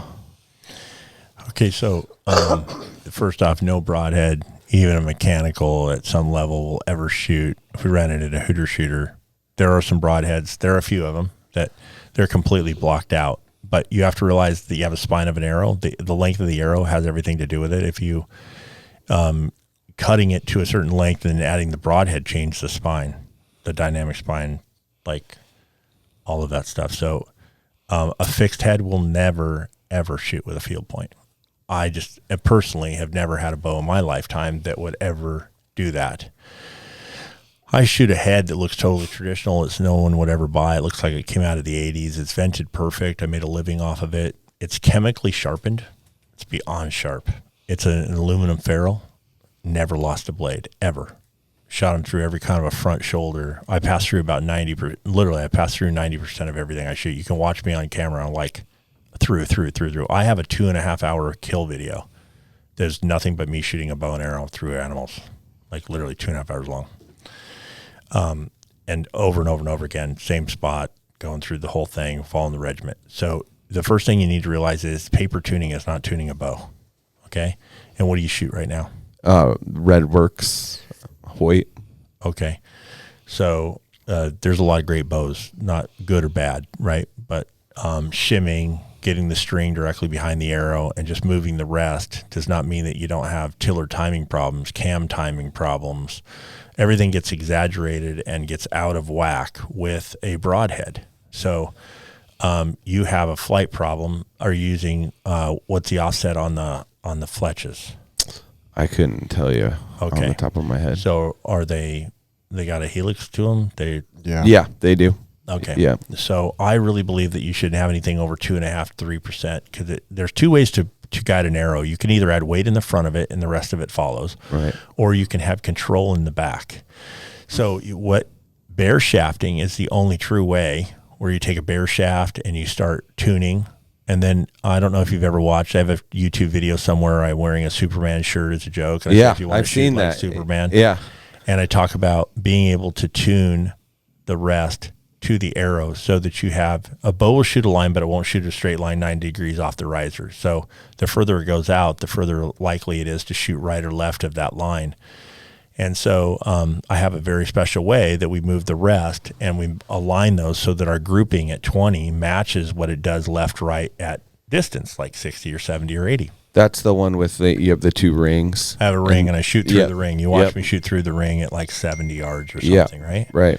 So this whole idea is the fact that you have a shim problem, you have a cam timing problem, and you have a tune problem. And what you thought was a proper paper tune most likely is not paper tuned. So by bear shafting, working out the problem. So, all right, I'm going to give you guys, hopefully that answers some of your questions. Absolutely. Unless I was with you, I wouldn't be able to do that. Okay. Sure. And then I also would want to test your release in general, and how much face pressure you have, right? Because everything reacts more. So I'm going to teach you something that I think a lot of people should listen to. So if there was one piece of the seminar that somebody should actually listen to, it's this piece of advice. If you are an archer and you really want to learn how to shoot, this is a trick that will change your archery life. And I wish I had a release and a rope and I could show you all kinds of ways to make the release go off, but I'm going to teach you how to aim for the first time in your life. You cannot, everybody has like what's called target panic, right? I have had very little target panic in my life, but everybody is an archer at times has target panic. That's not what this is about. This is about learning where you're at, advancing yourself, and testing yourself before and after. So you could see how much you've progressed, see how much you've actually learned, and then teach yourself how to aim for the first time. Target panic creeps, though, because if you guys ever had a little dot that you had, like a yellow spot, and you got a 20,000th pin, you're sitting at 20 yards, and you start to take the pin and you put it over the top of the dot, and you're trying to micro aim, and then you get a little target panic with the fact that the dot is now covering the spot that you want to shoot. So some archers in the past have actually just sighted their bow in so that they shot below or above so that they could be on the dot or off the dot at the bottom of the dot to make it hit the dot, right? Because it adds some anxiety. So this is what you do. There's a lot of tunability. And when I mean tunability, I mean a lot. There's a lot of stuff that you haven't even thought about. The only thing right now that you care about when you shoot a bow and arrow is whether I hit the dot. So you take any archery that's not very advanced, they draw the bow, and all they want to know is where did it go, right? Where did it go doesn't matter. But everybody rates everything on where it goes and how good they are based on whether they hit the spot or not, right? Okay, so now there's a lot of tunability in the bow that you may not realize. One of the things for all of the ladies that are that are listening, or a guy that has a woman or a kid in their lives, make sure that when you pick a bow, that you pick a bow, and a lot of youth bows and a lot of women's bows don't do this, but you want a draw stop and you want a draw length to be separated. On all of us men's bows, we have that. We're able to set the draw stop where we want it to go, and the cable tensions have actually increased, and some of them are lens stops, the majority of are cable stops. And the real reason you want that for the ladies is they want them to have holding weight. And have you ever drawn the bow? Everybody listening, have you ever drawn the bow? You get it to full draw, and then you start to relax, and it wants to yank your arm back. And that's from being overdrawn, and then the draw force curve being so long that you actually are so overdrawn that when you start to relax, it wants to yank it out, because the draw force curve has gotten so long to be so efficient that we want to keep the weight at peak draw weight the longest we possibly can actually get it. So what you do is you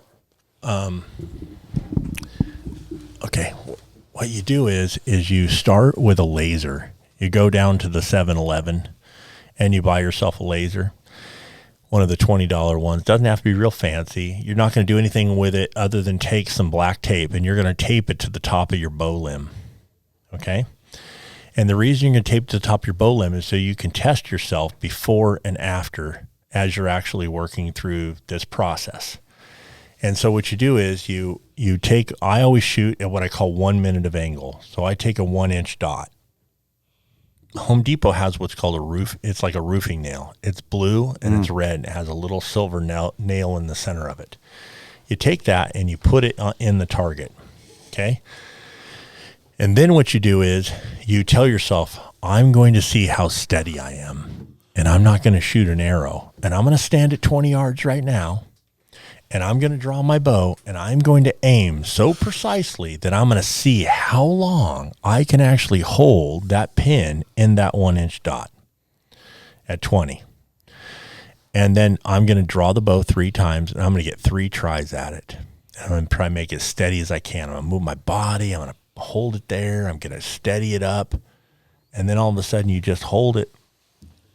And then you take a friend and you tell them, take your phone and videotape the laser. Now, you don't look at the laser when you're aiming. If you look at the laser with your aiming, you will not have your draw length. Don't worry about that. Wherever it falls on the wall doesn't even matter. All you want to do is draw your bow and try to hold your pin in that 1-inch dot. That laser at the top of the wall will look like it's trying to find a bee trying to find the right flower. It's bouncing all over the place, okay? But there will be a moment where that thing, where you're sitting in the center and that dot starts to go still. So now you draw back down with your oxygen, and then draw back again. You do it 3 times, videotape all 3. Take the best one of the 3, erase the other 2, leave that one. 3 in a row, not like time in between, like let down, kind of catch your breath. Yeah, exactly. Draw again. Exactly. So you're really, really calm. Your goal is to try to make yourself as steady as possible. Mm-hmm. Okay, after you've done that, then what you do is you back up to 10 yards, and you're going to work out your kinetics of your own body. I once went to a chiropractor who took some nodes, and my entire skeleton structure has been moved from the amount of time that I have drawn the bow. Wow. So my whole body mechanically has been moved. Like we talked earlier, this joint in my arm from holding the bow for 270 days every day actually stretched my arm and bothers my joint. Me shooting up all the way up to 137 pounds is actually almost made my rotator cuff come out, and then the cable tensions couldn't handle it, and I went back to 70 because I had tuning problems because the bows couldn't handle the weight. So now what you do is at 10 yards, you say, is my draw length absolutely perfect? Am I adding too much weight on the front of the bow? Should I have it on the back of the bow? What should my let off be? Is my arrow too long? Did I drop my arm? Is my stance perfect? What are the things that I can do in order to improve myself that I already know about? Mm-hmm. And then I'm going to research anything I don't know. Then I'm going to go to my local pro shop and I'm going to talk to them, and I'm going to go shoot on League on Wednesday night, and I'm going to listen to what they have to say. And there may be some of the bullshit I get back, but I'm going to build a bullshit filter on what I do and don't like, and what I did and didn't learn. And along the way, I'm going to learn something from some guy that's really good that can shoot the X every time. Right. All right, so now you set at 10 yards, you make all these adjustments. You should, and I really believe that everybody should have their own bow press. If you're serious about shooting at archery, eat less cheeseburgers. Don't buy as much beer and buy yourself a bow press and learn how to tune a bow, because you'll be a hit with your buddies. You can't really have a pro shop keep working on your stuff and the amount of things that are necessary. You work on your peep sight. Like, you always run the center of the booger button hole, the arrow right through the center of that hole. Super important, because the top and the bottom is deflex, and the way the engineers have actually invented it for the forces on the upper and the bottom side. You put the peep sight, if your average shot is 50, then put your peep sight at 50 yards, meaning that I anchor, I close and open my eyes, and that peep sight aligns perfectly on my 50-yard center pin. If I'm going to shoot 20 out of a tree stand, then I'm going to set my peep sight so that it's set right at 20. Okay? Now I know my peep's in the right spot, and I mean, it needs to be in the right spot. And I have to pick a release before I pick a draw length. I have to pick a release before I can actually really do a peep sight, because you can just waddle it or move it up and down, but that's not right. So getting your peep and getting your draw length right might take putting it in and out of the boat press 20 times in 4 days. Seriously. Yeah, tweaking it, adjusting until it. You have a perfect deal. And then you say, well, I'm bouncing in and out of the spot. So, but you haven't turned the laser on.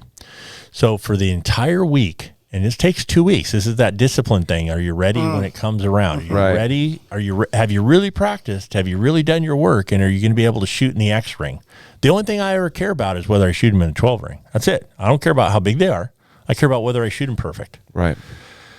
And so now you basically stand at 10, you draw the bow, and you're now teaching yourself mentally in your brain, how do I put the pin in that dot and leave it there?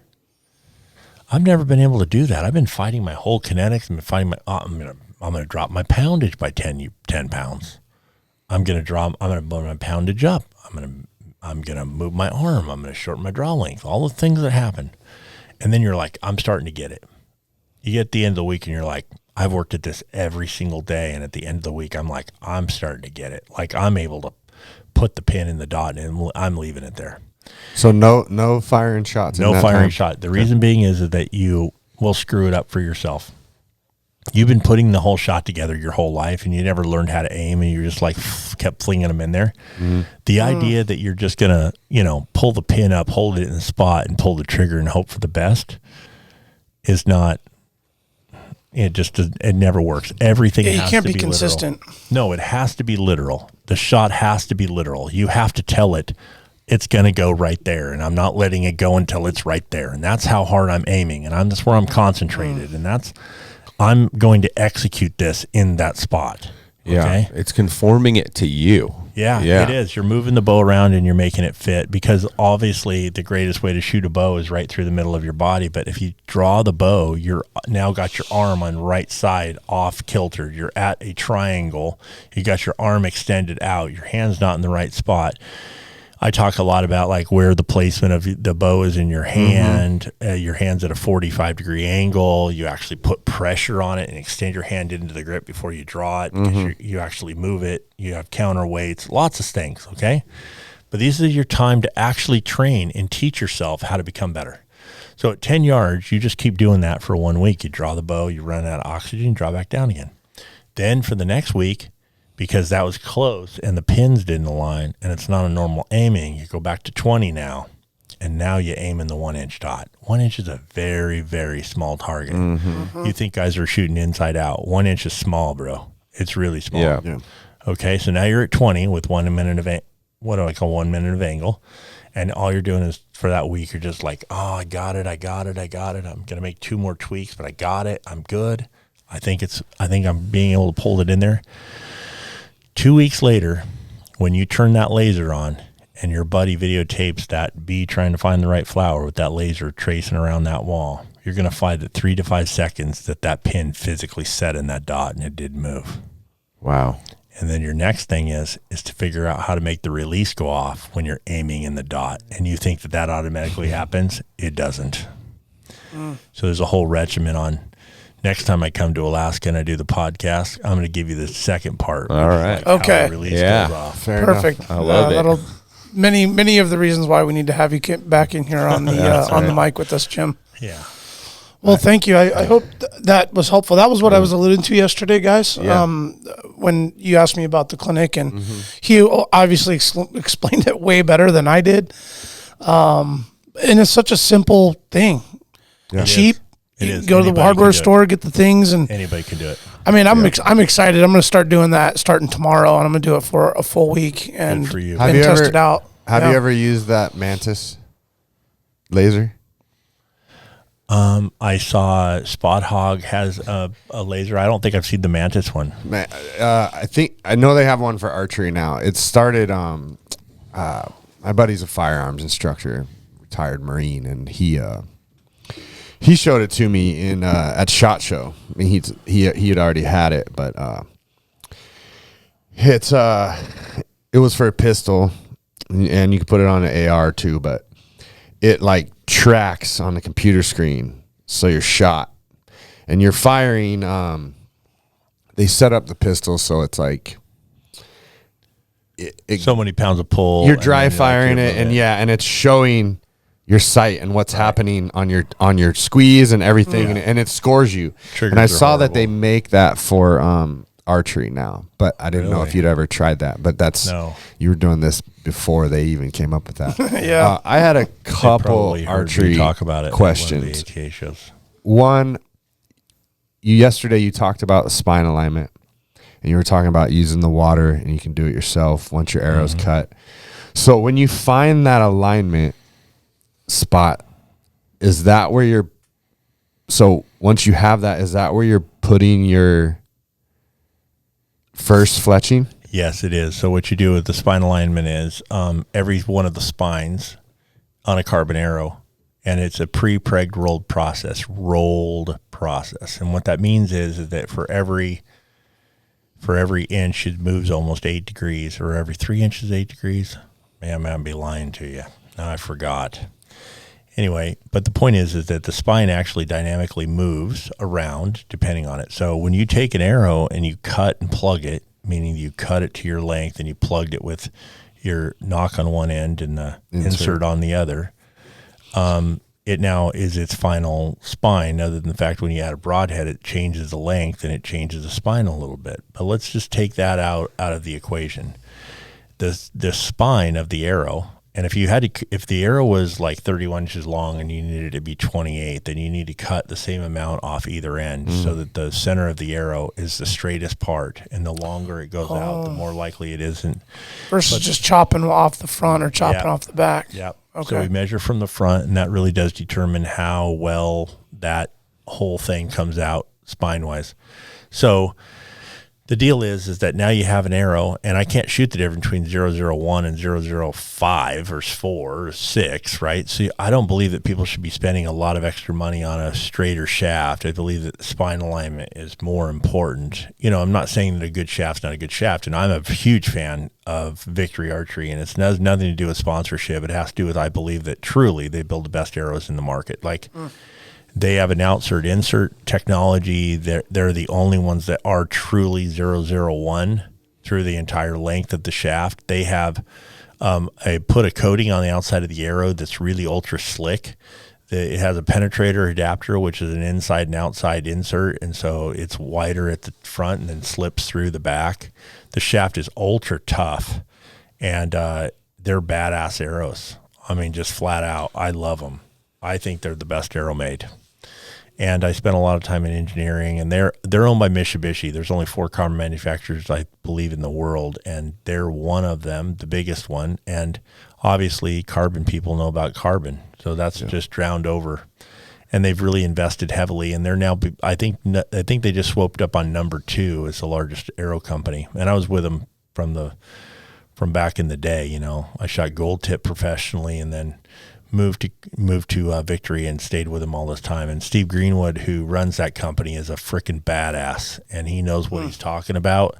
He's super aggressive, knows everything that's going on in the industry, knows about the technology, and works his ass off. Really got a much respect for the dude. So I believe that spine alignment has everything to do with it. So if you take the spine and you plug it, and then you put it in the water bucket, it'll actually spin spine up. And then you can actually mark that and then orient your fletches on each one of them. And what that is it repeats itself in the apexing process in the first 16 feet when it leaves the bow, is the most susceptible to wind. Same way with a firearm, right? Before the spin actually starts to catch up with it. Yes, or spin drift at distance, but that first muzzle has everything to do with how much wind is going to be able to carry the projectile off course. Same thing with a bow and arrow. So you have the first 16 feet. It's not correcting, it's apexing. And we've been trying to figure out how to correct that. And then I talked extensively yesterday about using high-speed photography and looking at the rear of the arrow and watching how the arrow wanted to turn right or left, depending on the S-curve of the string, in two identical bows, regardless whether you shoot right or left-handed. There are some bows that will shoot that and want it to turn right, but you have it fletched left or you have it fletched right. I mean, and these are things that I taught to the archery industry. I was the first guy to ever see it on a high-speed camera. Went to the arrow manufacturer and said, what I'm about ready to show you, you should know. It's going to blow your mind. To change some, stuff It's out. going to help, right? yeah. So are we just getting into the gnat's ass importance? Yeah. Are we getting a little overdrawn? Probably. Burnworth's probably talking too much, voodoo.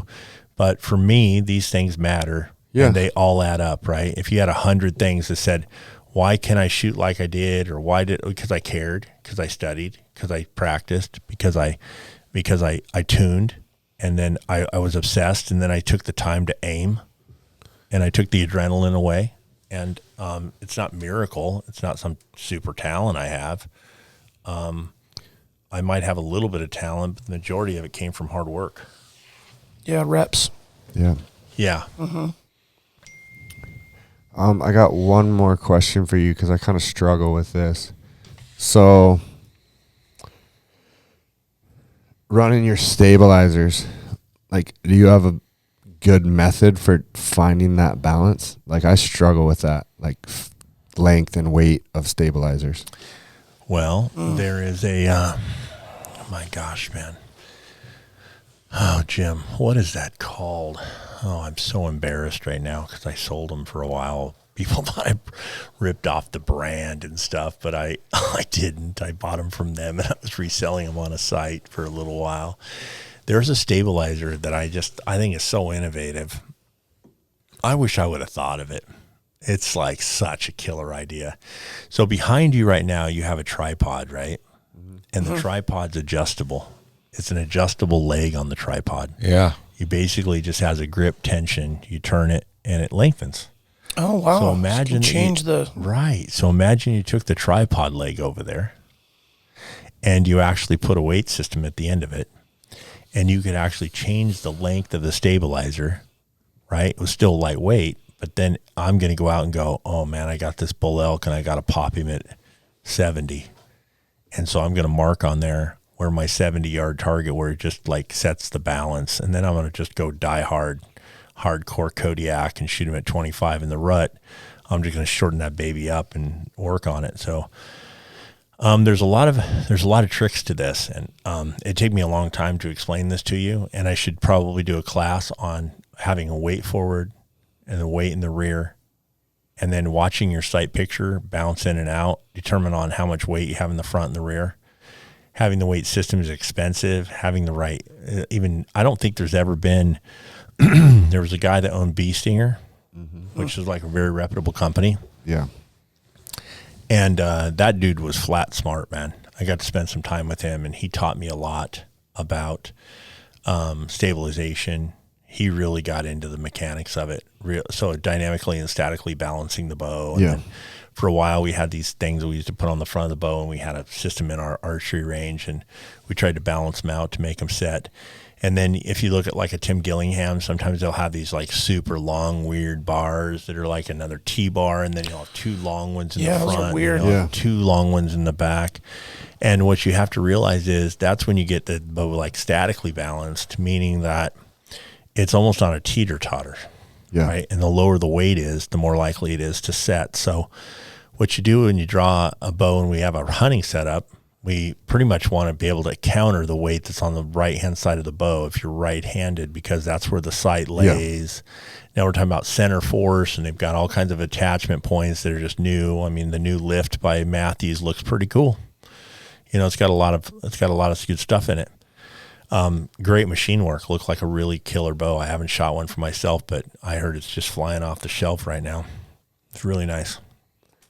Anyway, so you take that whole thing with that back bar and you put it on the left-hand side to compensate for it, and then you run the weight out front, and you're balancing those two things. The point is that if you had two bars, one on the right and one on the left, like we did back in the early 2000s, let's say, the bow became a teeter-totter. And so your point is that I believe you should come into bubble level. So if you I often thought about designing and building something in the sight that actually had like a ball bearing. So when you drew the bow, you had to tilt the bow you tilted it left, you started to tilt it right. When it tilted right, it ticked it in your hand, and you could just feel it like a clicker in your deal. And you know your level now. So I don't have to pay attention to level, because this is the part, your eye dilates, okay? So as there's more light outside, the aperture in your eye with your pupil gets smaller, and if it's like larger. So now you're, depending on the time of the day and what we're picking a peep sight to match the outer ring diameter of the sight, those two things don't match all day long, right? Your eye's dilating and undilating, and that circle's getting bigger or smaller in how much sight picture. So one of the things I really struggle with, and one of the reasons why in the class yesterday I talked about me bubble leveling and teaching myself how to shoot with both eyes open and bubble leveling with my left eye, is the idea that sometimes if I'm actually got a perfect ring around my smaller diameter apex sight that's made by True Ball, right, and it's got a small aperture ring, and I've got a peep sight that I've custom drilled to make the two match on a normal lighting condition, then maybe my bubble level is at the bottom of that ring, and I can't see my bubble level. I have to peek up out of my draw length, to see it, then get back in it again, and now I've moved. You've changed. Mm-hmm. So by bubble leveling with your left eye, right, and learning that, and then aiming with your right, and then when you shoot the shot, never robbing yourself of it, and watching you aim with your right and watching the left eye mark the arrow, mark the spot. Yeah, I kind of do that now. I shoot both eyes open. I kind of squint with my left. Yeah, sometimes you have to squint a little bit to get it to go, right? Yeah. But the point is that now you've got those two things in common. So balancing the bow and looking at that bubble level, then understanding the dynamic and static balance. So this is what I was trying to say. I'm sorry, my ADD is getting the best of me. So let's say that we tilted the bow left. We came up into the right side. We've got one back bar on the right side of the bow. We've got a stabilizer on the front of the bow. Now what we're doing is we're tilting it into it. And when we do that tilt into the bow, we're now not on a pendulum, meaning that the bow's not just rocking back and forth, and it doesn't have weight on both sides. And what that does is it allows you to put force. Why do we shoot steady? Because we pull our front arm against our back arm, create the tension that it takes. If we're static, we can't hold, but if we have tension, we can. That by having only one back bar, we're fighting that one side to bring it up into bubble level, and now we're not fighting it just tilting because it's perfectly balanced like on a yoke. So that really does help. So do you so to determine that, would you like draw and kind of maybe have your eyes closed and just set your anchors and then look and see where your bubble is?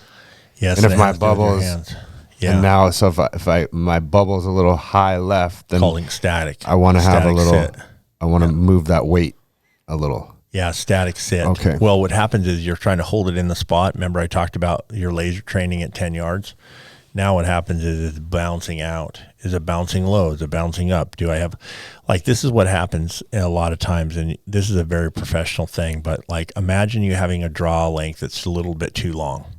Now you're shooting spots at 20 and you're inside the archery range and you're trying to hit a spot.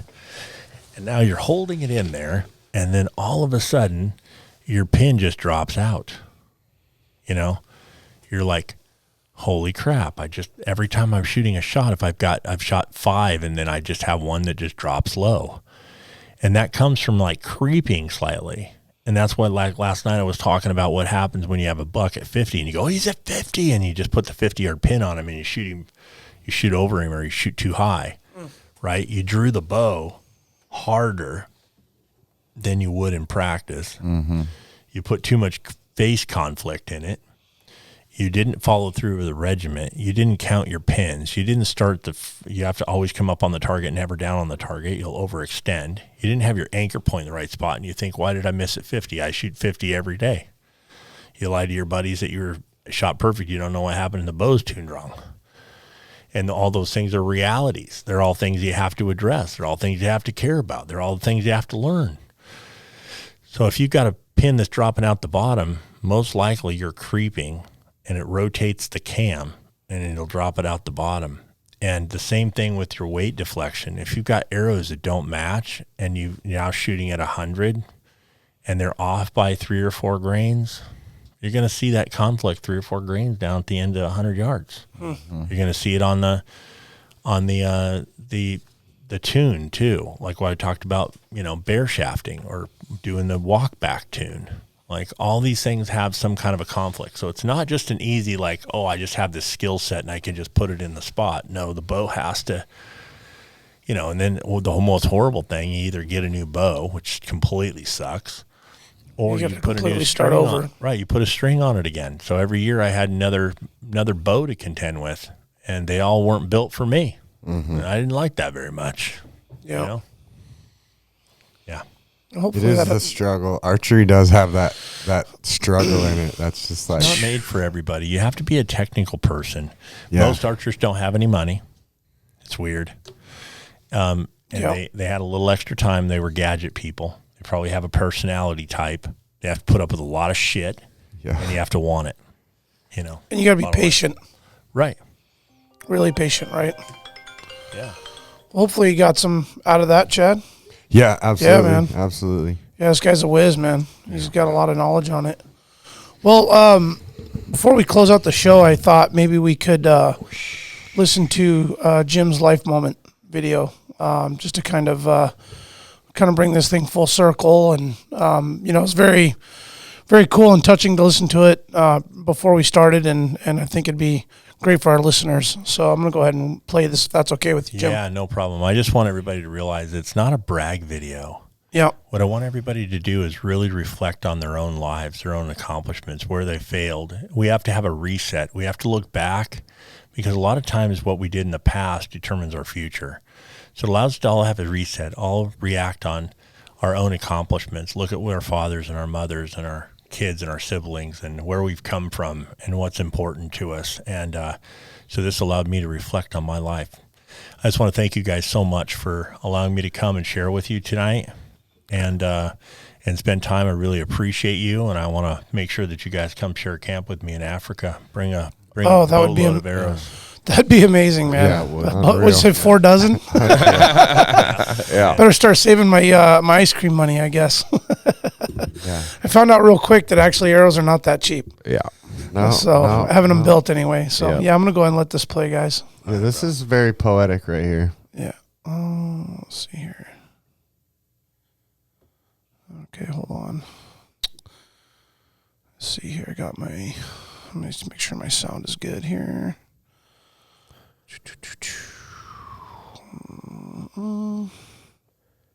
Yeah, Jim, thanks for sharing your stories, and man, it's been really a pleasure speaking with you. Absolutely. No, I really appreciate you guys. Yes. We all learn from each other, man. It's been fun. It's about, as you get older, you just get a little. I've lived a great life. I've seen things that few have ever seen, and those that every man should dare. Had a mom and dad that loved me. I laid some rubber down with that 55. What a day when my first arrow left the string. Popped the cap on my first gun. Caught a really big fish. Won my first award. Shot my first buck on camera. I've shook the hands of 3 presidents. Went supersonic in a fighter jet. I got goosebumps when I kissed my first girl, Lori. It was a magical marvel to watch my 5 kids grow up. She's beautiful, stuck with me through thick and thin. I crashed and almost died. honored over 2,000 soldiers. It filled my heart with patriotism. Became a Christian, had 5,000 people hold hands in prayer. I've kept company of kings, but I'm no royalty or a saint. On my wedding day, I've faced my fears over and over again. I've traveled, trekked, wandered, got lost, and roamed. Fell in love instantly, held his hand as my dad died. Sat and listened to stories of my grandfather in the war. I've celebrated in freedom, got to talk to the astronauts in space, drove a car over 170 miles an hour. With a camera, I've captured people celebrating life. I've explored all types of natural wonders. I've watched great beauty in the making, got to make a difference in others' lives. Took a ride in a nuclear destroyer. I walked her down the aisle. I've gave some, but not as much as I should have. I rode him, just not the full 8. I was there, just not as much as I should have been. At times, I could have tried way harder. I'm a good man. Humble is my heart. I'm a believer in Almighty God. My life has purpose. At times, I've shamed myself and others. I've stood and had to face the music. I've laid and watched the northern lights. Pondered over and over again my existence. Bow hunting is in my DNA. I've found and seen some of the rarest animals on earth. I've got to tell stories that inspired others. Yes, my life matters. I've made a difference along the way. I ask myself all the time, what new adventures await me? I've traveled, trekked, wandered, got lost, and roamed, only to find myself right where I belong. How can I help? How can I help more, love longer, add more joy into my life and to those around me? I'm a lifer, and Bowtech is my bow. In God's speed, I trust. Oh, man, that's beautiful, dude. That is beautiful. That's great. Love listening to that. I feel like it's just something that if you're down in the dumps or just need some sort of pick-me-up spiritually or mentally, that'll do it, man. That self-reflection, man. Big time. It's important. Well, Jim, you're a beauty, brother. You really brought it today. Appreciate it. You know, Kevin linked us up. Kevin Kehoe, he's an amazing man. What a very intelligent, smart guy. Oh. Leader in every way. He is. Really, I mean, you really just enjoyed him. you sit down with him for an hour and you'll run through a wall, ready to go to battle for that man. And sure. and I'm very grateful that he brought us together, and that you were willing to come in and give us your time. Thank you for that. Thank you for your. Talks very highly of you boys. Well, that's good to hear. That's why I did it. We appreciate that, man. Appreciate everything that you've given to the hunting community, to the world, to archery, to film, to production. You know, you're a man of many things, or knowledgeable on many things, and you know, I think you're probably an even greater person than you are a talent at archery or any of these other things, man. You're a great human being. Appreciate that. And again, thank you so much for the time and coming in and sitting with us tonight. Yeah. Yeah, So- absolutely. It was a pleasure. And Yeah, we all man. said, in Godspeed, we trust. That's right. All right, Jack, Alaska. Stay wild. You'll remember my speaking to you of what I call your overcautiousness. Are you not overcautious when you assume that you cannot do what the enemy is constantly doing? The Alaska Wild Project podcast is brought to you by the following sponsors. Barney's Sports Chalet, supplying hunters with the best hand-selected gear since 1963.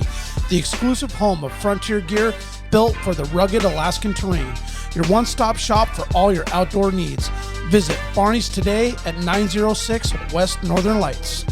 Big Rays, the Alaskan outfitter, committed to outfitting Alaskans across the state since 1947. Whether you're a recreator, parent, guide, or corporate buyer, Big Rays has the gear you need. tailored for Alaska's harsh conditions. Check out their new exclusive line of aerolic waders. Big Rays for all your outdoor gear and rugged work attire. BigRays.com. Tailored Restoration 24-hour emergency home services, helping Alaskans restore their dreams since 1972. Services include fire, water, mold, post-emergency cleaning, repair, and remodeling. Give them a call in Anchorage, Eagle River, Matsu, or Fairbanks. Hit them up at tailoredrestorationalaska.com. Total Truck and Alaska Overlander, Alaska's premier supplier for custom automotive accessories and overlanding products, providing all-inclusive rental vehicles and trailers custom outfitted to explore the Alaskan backcountry with a unique and convenient traveling experience. TheTreehouseAK.com, located at 341 Boniface Parkway, Alaska's own and grown cannabis and CBD store. Ask the bud tender what the strain of the day is to get your 10% off. The Treehouse, where the culture lives. AKO Farms, located in Sitka, Alaska, built from the ground up with concentrates as their single motivation, with exclusive products such as their sugar wax, full spectrum diamond sauce carts, and more. Ask your local bud tender about AKO. Marijuana has intoxicating effects and may be habit-forming and addictive. Marijuana impairs concentration, coordination, and judgment. Do not operate a vehicle or machinery under the influence. There are health risks associated with consumption of marijuana. For the use of only by adults 21 and over. Keep out of the reach of children, and marijuana should not be used by women who are pregnant or breastfeeding. Lawn Pro AK, Alaska's year-round professional property maintenance team. Services include weekly lawn care, custom landscaping, fertilizing, weed control, turf repair, and more. Schedule your free estimate at lawnproak.com. Alaska's OG cider company, Double Shovel, crafting gluten-free colonial-style ciders founded as a healthier, non-inflammatory brew option. Drop by their Pop and Tap room in Anchorage off of 58th and Arctic or visit the second location in Kodiak. Double Shovel, award-winning ciders. The Alaska chapter of Backcountry Hunters and Anglers, BHA, is the voice of our Alaskan public lands, waters, and wildlife. Their goal is to uphold our hunting and fishing legacy while keeping our public lands wild. Stand up today and join BHA at backcountryhunters.org.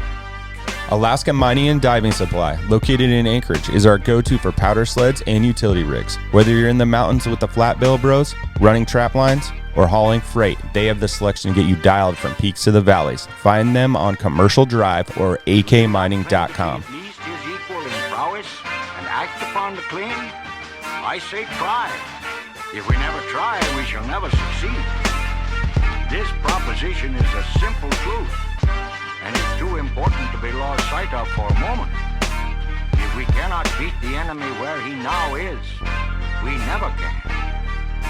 It is all easy if our troops march as well as the enemy, and it is unmanly to say they cannot do it.